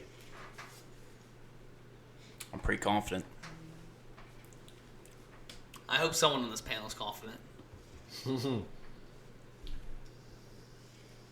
Okay. Sure. Okay. I'll go first. There's an obvious number one answer, and Kian missed number one. Fantastic. Kian, go ahead and say your answers. I bet it's my number 2, isn't it? We'll see. Okay. Well, my number 1, I put Brazil because I thought that they were rich. No, they have a lot of gangs. Like really bad. That's why the Packers and the Eagles aren't allowed to wear green. Oh, really? You didn't see that? No, I didn't see that. They're both green teams. Why did they pick 2 green teams? There's only 4 green teams in the NFL, and 2 of them are going to Brazil to play. They're not allowed to wear green, so they have to wear their yellow and white. really shitty. Kian, like when I say like GDP, like how much stuff you manufacture and ship out of your country, and like I how did many not products you like move, and like how much do you produce in this world? I was thinking basically how much money do they have? Well- So I was Well, wrong. Well, I thought- that would technically correlate to it. Yeah, I thought. I thought Brazil had a lot of money because they have that big carnival every year, that humongous festival. All right, continue on with your but Anyways, we have Kian. festivals too. I guess so. Yeah. Well, I got Brazil at number 1. 1, Canada 2, USA 3. I thought Canada, those nice people, didn't spend money on anything. You might have it perfectly backwards. USA 3. I got Germany at 8 and China 10. You got 1 point. Who was at 8? Germany. Oh wait, no, he didn't get You got 1. 0 points. He got 0. Yeah. Here, I have the perfect score. I'm Here. not Okay, let's Good hear with it, please. politics. USA 1, China 2, Germany 3, Canada 8, Brazil 10. You got 3 points. Damn, I mixed up. Please, what do you say? China 1, or USA 1, China 2, Germany 3, Canada 8, Brazil 10. Okay, I'll just say it. So I have China 1, USA 2, Germany 3. What other countries? Brazil and Canada. Germany. Brazil 8, China 10. I mean Canada 10. You got 3 points. It's USA at 1, China at 2, Germany at 3, Brazil at 8, and Canada at 10. I knew I was confident in the first 3. All right, Because so Germany has so many automobiles coming out of there. It's not even funny. yeah, we rebuilt Germany's economy after we Yeah, kicked their they butt. got BMW, they got Lamborghini, they got Volkswagen. a bunch of stuff. Volkswagen. I did not Okay. know the meaning of GDP. Okay, so we're moving on to I'm More Famous is the last topic before we go to Final Jeopardy. So this is right last week I did this research. So this is what number they're ranked on Spotify for monthly listeners. Like if you're ranked number 1 in the world or number 5,762 in the I hear world. you. Okay, so we have 5 people. You have Ed Sheeran. You got Nickelback. You have this Dua Lipa girl. Miley Cyrus, and The Weeknd. Did everyone get all 5 people? Yeah. Okay, what numbers we have? We have 336, 19, 29, 9, and number 1. This is Spotify where they're ranked because of monthly listeners. So, like for example, if you have 200 million monthly listeners, you're gonna be ranked number 1 in the world, obviously. So that's where you're ranked at, and how many monthly listeners you have on Spotify. You said The Weeknd was the last one you named? Yes, The Weeknd. I'm not confident, but I'm done. This guy finishes fast. I was like that in high school though too. I'd always finish the test really quick. I'm proud of you. Good job, Cluedo. Do you have more confidence in those tests or this?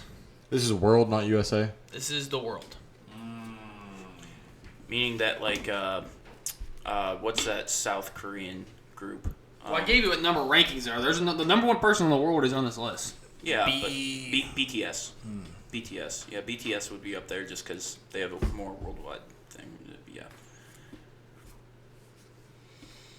Despacito.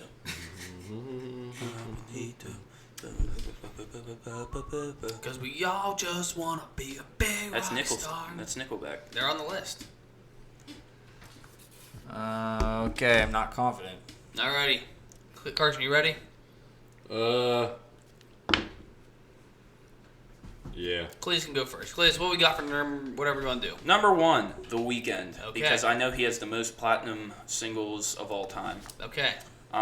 Number 2 is Number 9 or number 9 in the world, is which is number 2. I'm not confident in this, but I'm gonna go Ed Sheeran. Okay. 19 Dua Lipa, Okay. 29 Nickelback, and 336 Miley Cyrus. You have 1 point. I'll take it because I wasn't Carson. confident at all. Number 1, I have Ed Sheeran because he's like international. Number 9, I have Miley International. Cyrus. Number 19, Nickelback. 29, The Weeknd, and 336, Dua Lipa.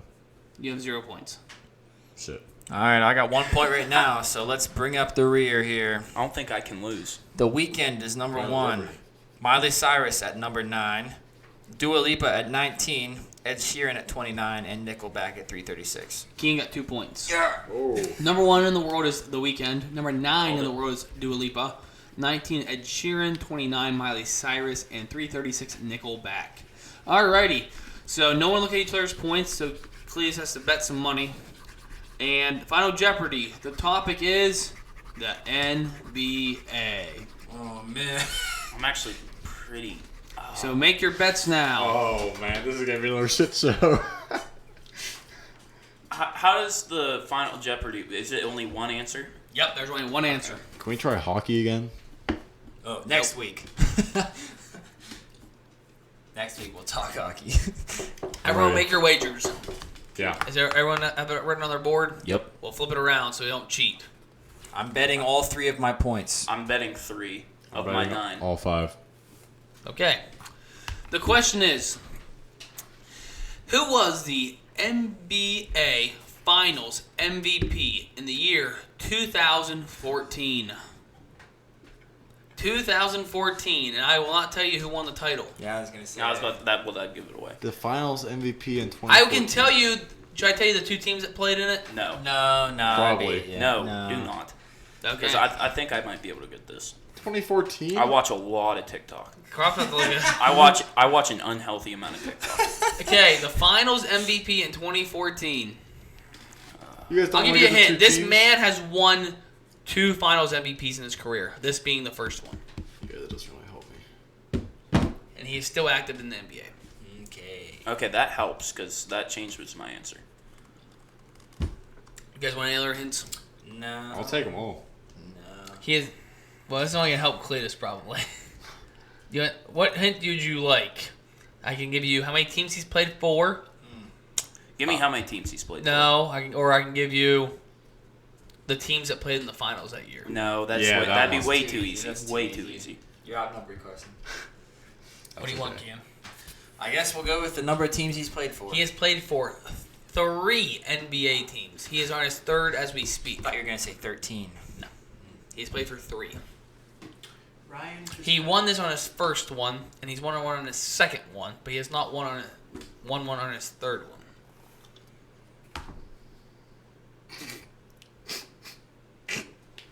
Give me Ryan Shazier. This is. I would have got this. I mean, I watch a lot more NBA than you guys. I would have got this easily, but I also knew who was in the finals 2014. Alex Rodriguez. A-Rod. This guy does have a famous nickname. Yeah, I think I got it. Famous nickname. He has a pretty famous nickname. The guy that Oh. I put down does have a famous nickname. Does it have to do with his actual name? Or is it- No more hints. or is it something like But slow-mo? we got answers down now. I'll say I give you a lot of hints. He's played for 3 teams. He's won a Finals MVP on the first 2. He's got a famous nickname. Yeah. What other hints did I give you? Well, I have it narrowed down to 2, so that's good enough. Yeah, take a shot. Yeah, I'm thinking. This definitely isn't right though. It might be. Who do you have, See, please? there is 2 people you could be thinking of, Yeah, I have both, I think. I hope. and I'm gonna You have only one after you guys name have your now? numbers locked in, I'm I gonna, have both. I'm gonna I give you swear guys. I have one. Do everyone have their names Yeah. locked in? So you guys are thinking of a man who played for 3 teams, but he did not win the Finals MVP this year because he lost in the finals. This year? This year? No, the year that you guys are. He played in 24. He played in the finals 2014. I bet you someone has his name down. How do you know? someone wrote down LeBron. I bet. Oh, no. Somebody had to. Did you write down LeBron? Yeah, I did. He lost in the finals this Oh, okay, year. I know who it is then. Pick up your boards, and I'm gonna see if Cletus can get it right. Kevin Durant, LeBron, or KD, right? Who did you write down? He squared around LeBron. So he Carson put down LeBron. Yeah. And who did you write down? LeBron. LeBron lost to this guy in the finals. KD. Nope. Was he on the Heat? Nope. LeBron was on the Heat when he lost to these guys in the finals. Yeah, Okay, that's what so I mean. this was the Heat who lost This is the last year LeBron was in Miami. to a team in the Western Conference. Correct. A legend, one of the most historic teams, and this guy was a rising star. Is at the time. it the Spurs? He lost to the Spurs the last Yeah. time. He Kawhi. beat him in 2013. He lost him in It's not 2014. Kawhi. It is Kawhi. It is Kawhi Leonard. I didn't know that he won a chip in He won in the Spurs and he won in know. Toronto. Huh. I give you a hint. I figured you guys were going to guess LeBron because he played in Cleveland, Miami, and Yeah, I LA. knew it was wrong because it was way too obvious, but His nickname is the Claw. The Claw. I won. Yeah, Cletus did win. Joke's on you, nerds. I'm disappointed in Cletus. He didn't get that. I didn't know he's ever even won a Finals MVP. I don't even. It was 2019 whenever he won with Raptors. Yeah, I can't even remember that. Oh, I is that can whenever he remember the had year. that Now that you huge say shot over Embiid? No, shut up. Fading That was, away. that was, That was that the was, East that was Conference 2022. in the corner fading away. No, No, that was in 19. That was in the conference finals. But did he win the MVP that year? Is what I was asking. Yes, he won I know that finals MVP. Yeah. Okay, okay. Well, let's finish this out with apparently, while Cletus looks that up, the Colts reached out to the Vikings earlier this offseason about trading for Justin Jefferson per Adam Schefter. Also, the 49ers wanted to trade for Justin Jefferson and called the Vikings earlier this offseason as well. Did you say the 49ers? Yeah, They already have Ayuk and Debo. I know. They're probably, maybe they were looking to dish We'll them give up. you Debo Yeah. and Ayuk for Jettas. Wrap them in a bow and send them to you. It was 2019. 5 years ago. Wow, 5 years ago that video was. Huh. Wow, I was young. Apparently, Wow, I gotta pee. Apparently, Cowboys wide receiver CeeDee Lamb is expected to skip mandatory minicamp amid his contract dispute, as well as 49ers wide receiver Brandon Ayuk, who has also not reported to mandatory minicamp as he seeks a new contract per rap sheet. Ayuk, though, this week came out, I think like yesterday or 2 days ago. Ayuk has an offer on the table from the 49ers per Mike Silver. $26 million? Yeah, the report indicates Ayuk has a contract offer that would pay him $26 million per year, likely a 4-year, $104 million deal. The reports have also been heating up about the Steelers possibly trading for him. Because now, if it's... I know I can't really say only $26 million because that is a lot of money, but with what Jefferson just got paid and what Amon-Ra just got paid and like all these guys... Ayuk is not better than Amon-Ra or Jettas, though. I agree with you. But this would be lower money than them, so... Fair enough. And I think that Ayuk would step right in as the Steelers wide receiver one. I think. I don't think Ayuk is great, but I think that he's more versatile and can run more routes than Pickens. George Carson. Pickens is taking snaps out of the slot, I see. I saw that. Yeah, they said first time since college. Yep. Gotta do his draft day. I just traded him for him in Dynasty, so hopefully he starts working. You did? Yeah, I got Pickens in Dynasty now. For Benny. Oh, I forgot about that trade. I remember the Cody trade. You got Watson. He figured out his hamstring issues. I saw that. Isn't that in here? I don't know. Yes, it is. Get down there soon. Apparently, Dolphins quarterback, while we're talking about the guys who are skipping mandatory minicamp, Dolphins quarterback Tua Tagovailoa is also up for a contract, but he hasn't skipped a single day of mandatory minicamp, probably because he's playing for his job. Well, not really playing for his job, but he's playing to get more money. He hasn't really proved as much as Ayuk and Lamb have. And I think he's generally just a nice guy that actually cares about the team. I think Hawaiians are just nice people. And, Yeah. and he Hawaiians wanted, like the Canadians of the Pacific. he also Yeah. wanted to show off how much weight he's lost. He has lost a lot of weight. And he knows He's that on Ozempic. and he knows that he needs to practice. Yeah, he looks like Bryce Young now. I saw his He pictures does. and I was like, oh my god. And his hair is like completely different. His calves are still huge though. Well, have it's you like- seen him? Dude, if he gets to land on one time, he might break. Well, you gotta think they walk up volcanoes out there. You're right. I mean, well, not that Tua was overweight, but like, you ever look like overweight people have big calves. Yeah, they do. Yeah, because they gotta carry around a lot of weight. Yeah. Like we know 2 people that were I overweight. got big calves. I had them for soccer, though. Well, I got Jacob- big ankles. It's also in your genes. I feel my calves. I'd love to. Not that one. This one. That's firm.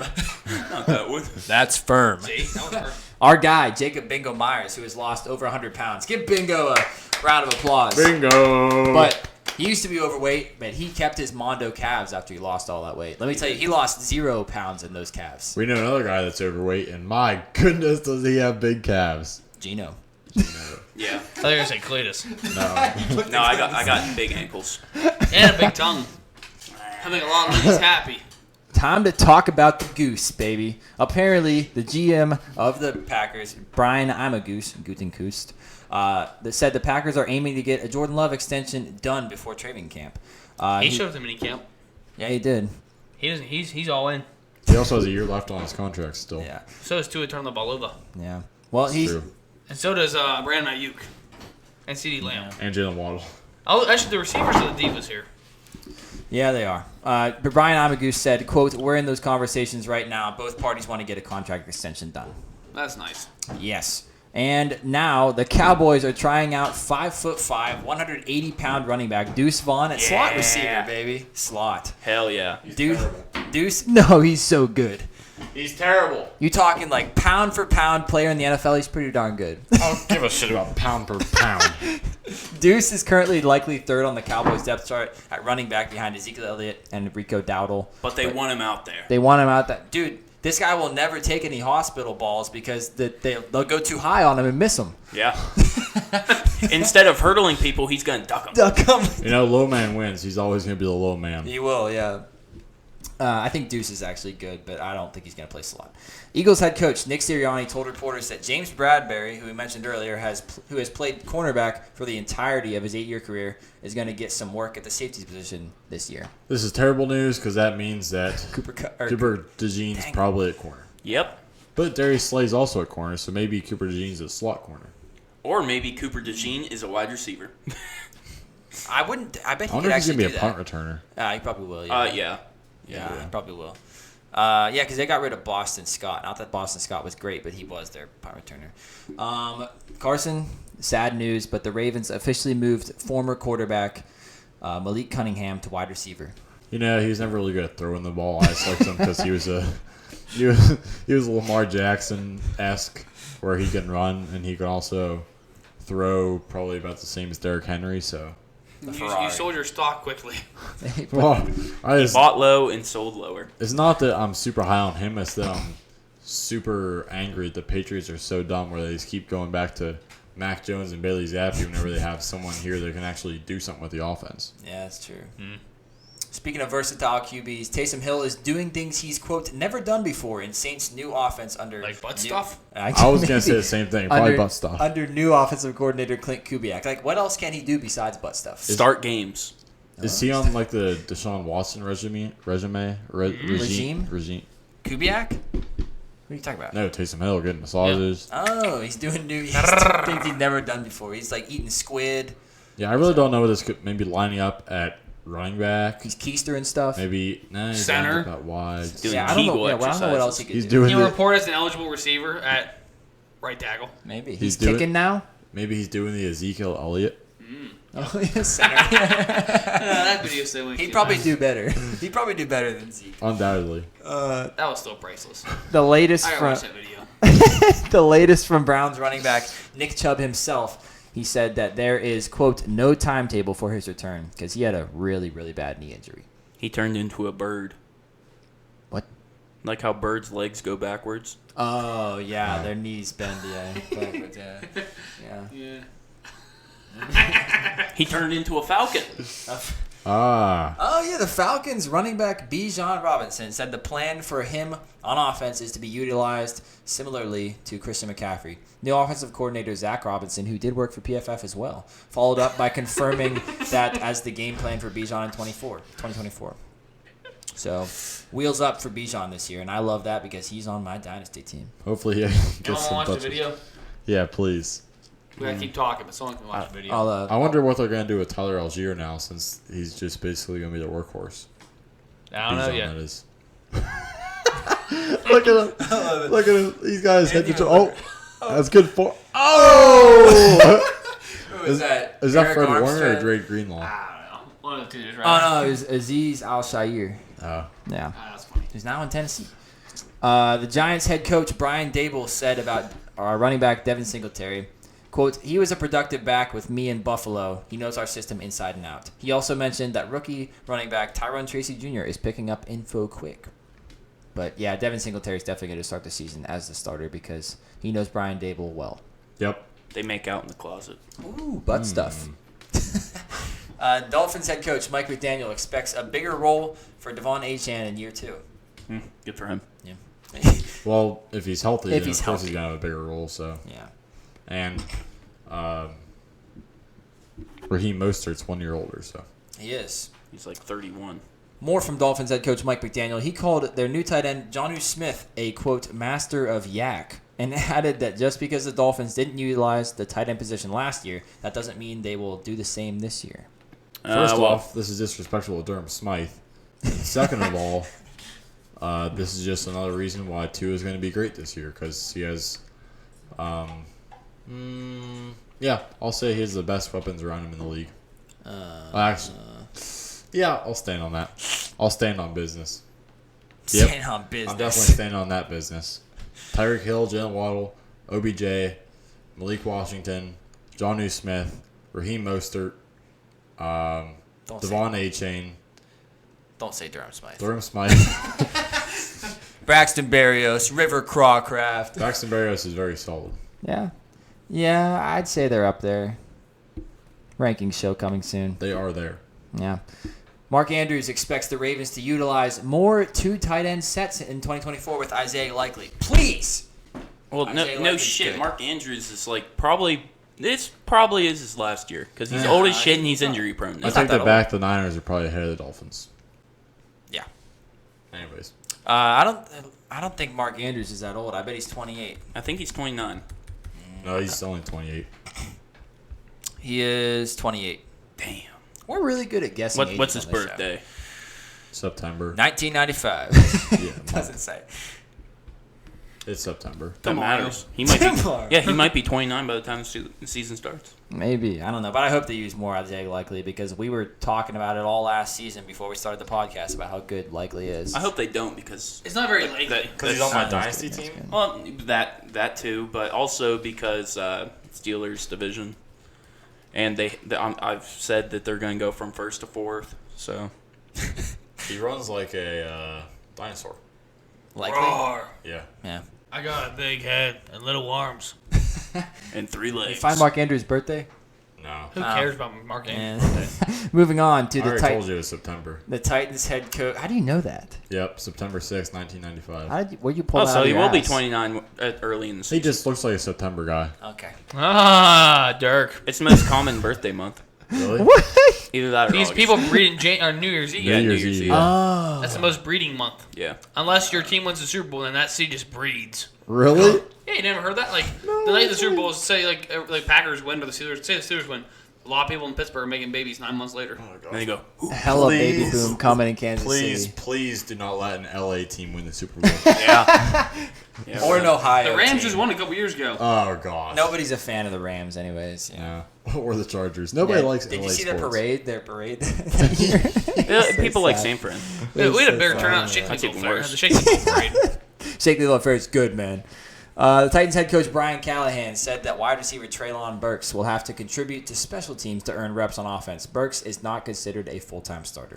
I really appreciate this line because during this time of year, it's all hype saying, yeah, this guy's going to be a different guy just for him to get 2 targets on the year. I appreciate the honesty out of Brian Callahan. Yeah, he's just like, we don't know. Is like, there- what I didn't the draft hell? We don't know. You guys know more than us. You tell me who the starter is. Like, what's Treylon Burks? How's Treylon Burks been looking? He's like, who? Yeah, Treylon Burks? He's He's ass. he's on our depth chart. Yeah, I'm benching his ass. Remember when they thought it was a good idea to get rid of A.J. Brown and bring in Treylon Burks? Yeah, I do. Genius. Yep. Hey, give it time. He's still young. The Cardinals wide receiver. Yeah, here comes more of the hype, the offensive hype. Cardinals wide receiver Michael Wilson has been looking, quote, explosive, and it is believed that he'll be a, quote, tough cover as the wide receiver 2 across from Marvin Harrison Jr. this year. Let's go, Kyler Murray. It's his MVP season. That's good for Cody's dynasty team. He's got Michael Wilson. Just give me Greg Dortch And and Trey McBride. Yeah. The Broncos head coach, Sean Payton, said about wide receiver Marvin Mims, I think we'll see a lot of growth from year 1 to year 2. I like Tim Patrick. Damn straight. They didn't use Marvin Mims nearly enough last year. He's on my dynasty Tim team. Patrick. Whenever he did get the ball, he had a big play. And Tim Patrick, after 2 seasons, he's finally healthy. 2 back-to-back He catches seasons. a lot of touchdowns when he's He healthy. does. And they drafted Troy Franklin, too. Yeah. And they have KJ Hamler. No, he's gone. Oh, well.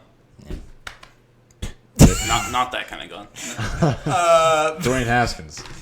More from Broncos head coach Sean Payton. He said that there will be a, quote, heavy competition at running back. That includes Javonte Williams, Samaje Perine, Jaleel McLaughlin, 5th-round pick, Audric Estime, and undrafted free agent Blake Watson. That's one hell of a back. This is perfect timing because just about 5 minutes ago, I got an alert on my phone from Sleeper that said Jaleel McLaughlin's looking like the RB1 here, comma. What happened to Javonte Williams? Will Javonte Williams even make the 53-man roster? He was done in college. Report I was just from a Broncos reporter. I was just talking to Eugene on Saturday, I think it was, and we were looking at his team, and he only has like 3 running backs, and none of them are good. And he's like, "Well, Javonte Williams is going to be a stud this year." I was like, I don't know about all that, and he's like, "I bet you will." Maybe a stud in free agency from the way it sounds. Yeah, I mean, Sean Payton's very set on his guys that he brings in, and Javonte, he also had like 2 really bad injuries in like back-to-back seasons, and he did not look healthy last year at all. So possibly could be cut. I bet Perine's cut. Perine probably gets Sam cut. Jean Perine. Packers head coach Matt LaFleur said about running back Josh Jacobs, said, quote, he's a very capable of being a high-volume feature back, but we'll see how it plays out. Typically, we like to platoon these guys, whether it's 2 or 3 guys. See, that pisses me off. I think it's what they should do. No. Yes. They're paying You him. just spent all this money. Yeah, I was about to you say should have just they're got a bunch of bums out there and just platooned them like the Patriots Yeah, used to they're do. paying him so damn much. I think Marshawn Lloyd is going to be better in this offense. The more they get him on the field, the better it is for your Packers. Carson I like agrees. when you touch me on the shoulder. I need to go to the bathroom. More from the I'm just saying, He's got explosive diarrhea. if you're gonna spend this much money on a running back, which I hate, my one rule is don't spend money on running backs because they're so disposable. or corners.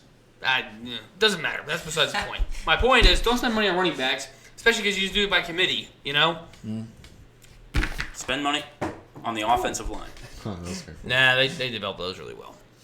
More from the Packers, what Isaac mentioned earlier. Their wide receiver, Christian Watson, he had repeated hamstring issues over the past two seasons he's been in the league. And that's been due to one hamstring having 20% less muscle mass than the other one.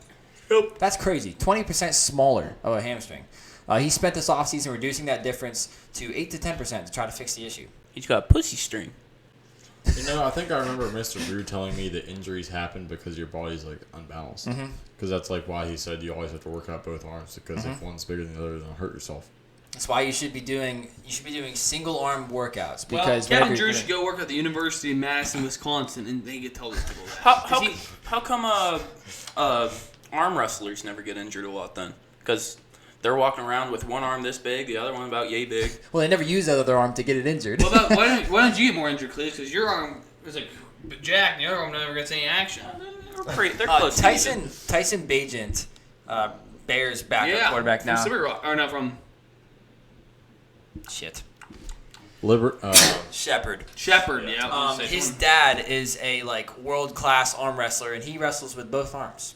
He does. Can you take our 2 people at one time? No, not at the same time, but he I'm guessing he enters into competitions for both. Yeah, but That's nice. yeah. Next. Patriots rookie quarterback Drake May is beginning mandatory practices as the 3rd string quarterback behind Jacoby Brissett and Bailey Zappi. I'm still not satisfied. Put him behind Joe Milton too. Should be 4th string. Shut up. It's almost like the Patriots are finally realizing what they did. They're like, oh man, this guy really does suck. We gotta put him at 3rd string. He's good. He's terrible. Shut up. Terrible. Saints. Chris, I hope you draft him so that your team dies. His team already is shit. He can't. It's not shit. He Team's already could dead. he could make it to 10 overall. You have the 10th overall pick. You're In our outside the league. top 8. teams. I bet you Cody will take him. He has a bunch of picks, and he's his guy. He does have 2 picks. Cletus, if he is there at number 10, will you draft him? Depends on who else is there. Fair. Because I also need wide receivers and a running back. There ain't gonna be no I star probably won't receivers take a still running back, though. You take the guy from Pittsburgh now, Roman Wilson. from Michigan, yeah. Brock Bowers might be there. No. Nah, his dad probably going to take him. Yeah, actually, I think he is. If I didn't have the He number loves 4? tight ends. Yeah, he has the 4 and the 8. 4 and the 8. He's taking him at 4? He has Or 3, 8. He has 3 first rounders. He has a 4, 8, and 11. Well, he might not be there. I hope at he 8. takes him at 4. Yeah. I'd like to have Brock Bowers. I mean, I also have I have Kyle Pitts in my. come out, what's so. his name for Vikings tight end? Hawk. Yeah, Hawkinson. Who? Hawkinson? No, who the asked? Oh, we were talking about tight ends. Nah.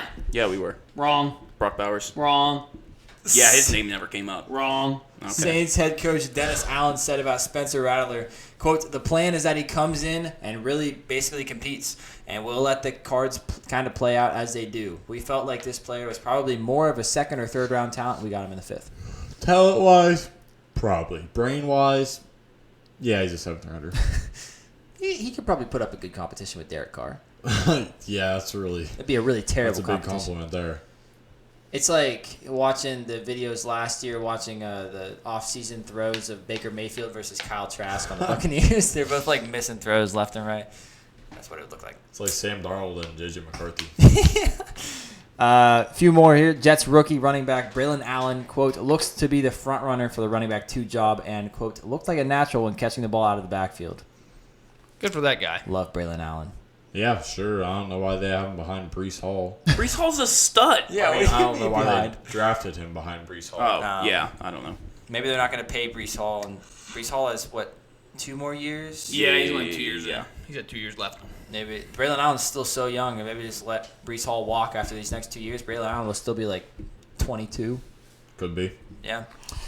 Rookie wide receiver Rome Odunze was the player that Bears head coach Matt Eberflus mentioned when he was asked who on the team has stood out the most. Not the guy with the pink fingernails? I think he would personally stand No, out. he the most. didn't. the pink purse. He I'd be like, what the He probably didn't notice him very much. He was up constantly in the closet for some reason. No, he's definitely not in there.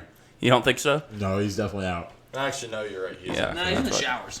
A lot. When you said pink purse, it reminded me of that lady off of Madagascar. Oh, bad kitty. Bad kitty. That's Caleb Williams whenever he gets sacked. I love that. Bad lineman. Whack, whack. They have a really good offensive line. He shouldn't get sacked much. Yeah. They have a top 10, maybe top 5 offensive line. And he has 3 great weapons. 4. No, Keenan Allen ain't that good. Or was he? Yeah, just Keenan Allen he's ain't not. that That's him. He's good. No. He's not. He Who's was the a, 4th one? DeAndre Swift. Oh, okay. Keenan Allen carried my 5, fantasy cool team for last that. year. Who's a? Oh, yeah. When you get 15 targets a game, it's hard to not do good, Cletus. Bad kitty. Huh? He's still targets are an earned stat. Yeah. Yeah, You have to earn it. Yeah, I don't know about that. He earned it when he was Devontae young. Adams did not earn all 30 targets he got a game in Green Bay that's last season. Aaron Rodgers didn't like the rest of those guys. He's like, I'm just going to stare at you the whole time. Yeah, that's Herbert. Yeah, Herbert was pretty He close stares to at that. Keenan Allen, and if it's not there, here you go, Austin Eckler. That's facts. That's why I always got so pissed off watching the Chargers. I was like, I could draw up a defense to stop this. Nobody, but which they stopped it. But didn't the Raiders put up like 70 on them? Yeah, it was Bad kitty. Was that or what? no, Dolphins put up 70 on somewhere. They got 70 put up On the them. Broncos. it was But like then the Raiders. 63 to This was a 24. Thursday night football game. The Chargers got clapped, and that was Yeah. whenever Brandon Staley got fired, like at The next midnight. day. No, he got fired, like, it was midnight. it was Chargers. Yeah. Yeah. That being said, Amazon Prime and Thursday Night Football sucks cock. I like the guys that have one. Fitzpatrick, Richard No, Sherman. they're not good Whitworth. games. Oh, yeah, no. Well, they also had the Jets thinking Aaron Rodgers would be there. That's true. Well, let's finish this up here. There's been, I don't know if you guys are like as tuned in to all these off-season videos, but all I see is like Colts and Anthony Richardson throwing the ball to people. And there's like a ridiculous amount of hype all over Instagram, probably all over Twitter too. But Colts head coach Shane Steichen, X, my bad. He said about rookie wide receiver Adonai Mitchell. We've already heard so much about this guy, but quote, he's been making a ton of plays out here last couple of days, so he's going to bring an element to our offense that we're really excited about. And then He went on to say that, quote, Josh Downs' chemistry with Richardson is undeniable, and if Pittman were to have to miss time for any reason during the season, prepare to see an incredibly heavy dose of Downs in the passing game. So the Colts have been getting a ton of hype, and you know what? I'm kind of starting to believe in it. Josh Downs. We'll talk about it on our predictions episode in a few weeks. I think they was hyping up Adonai Mitchell because he kept dropping in the draft and all these teams didn't want him, so they're trying to like make the other teams jealous by like, man, he's actually good now. Oh, yeah. They're making their own waves. They're like trying to justify their decision. It's like when all your friends say that girl's fat and ugly and you get with her. And you're like, no, dude, she's a freak in the sheath. And like, she's the wettest thing ever and she gives the best luck. You're like, no, she's fat and ugly. And you're like, no, I'm telling you, she's great. Exactly. Like a used car salesman. Yeah. Everything's the same to a Would you blind man. Would you like to elaborate on what I've just spoken about? Everything's the same to a blind man. That's a way to end Philosophy. the show. If you guys have any suggestions, feedback, or questions like answered on the pod, please comment down below. Reach out to us or email laststopsportstalk@gmail.com. Last thoughts and comments. Yeah, next week we're doing an all sports episode. Tune in to catch up on the MLB, NHL, NBA world, and everything else. We'll be catching you up on all that. If I hit the camera with this, we're done. Okay. Success is a journey, not a destination. That's beautiful.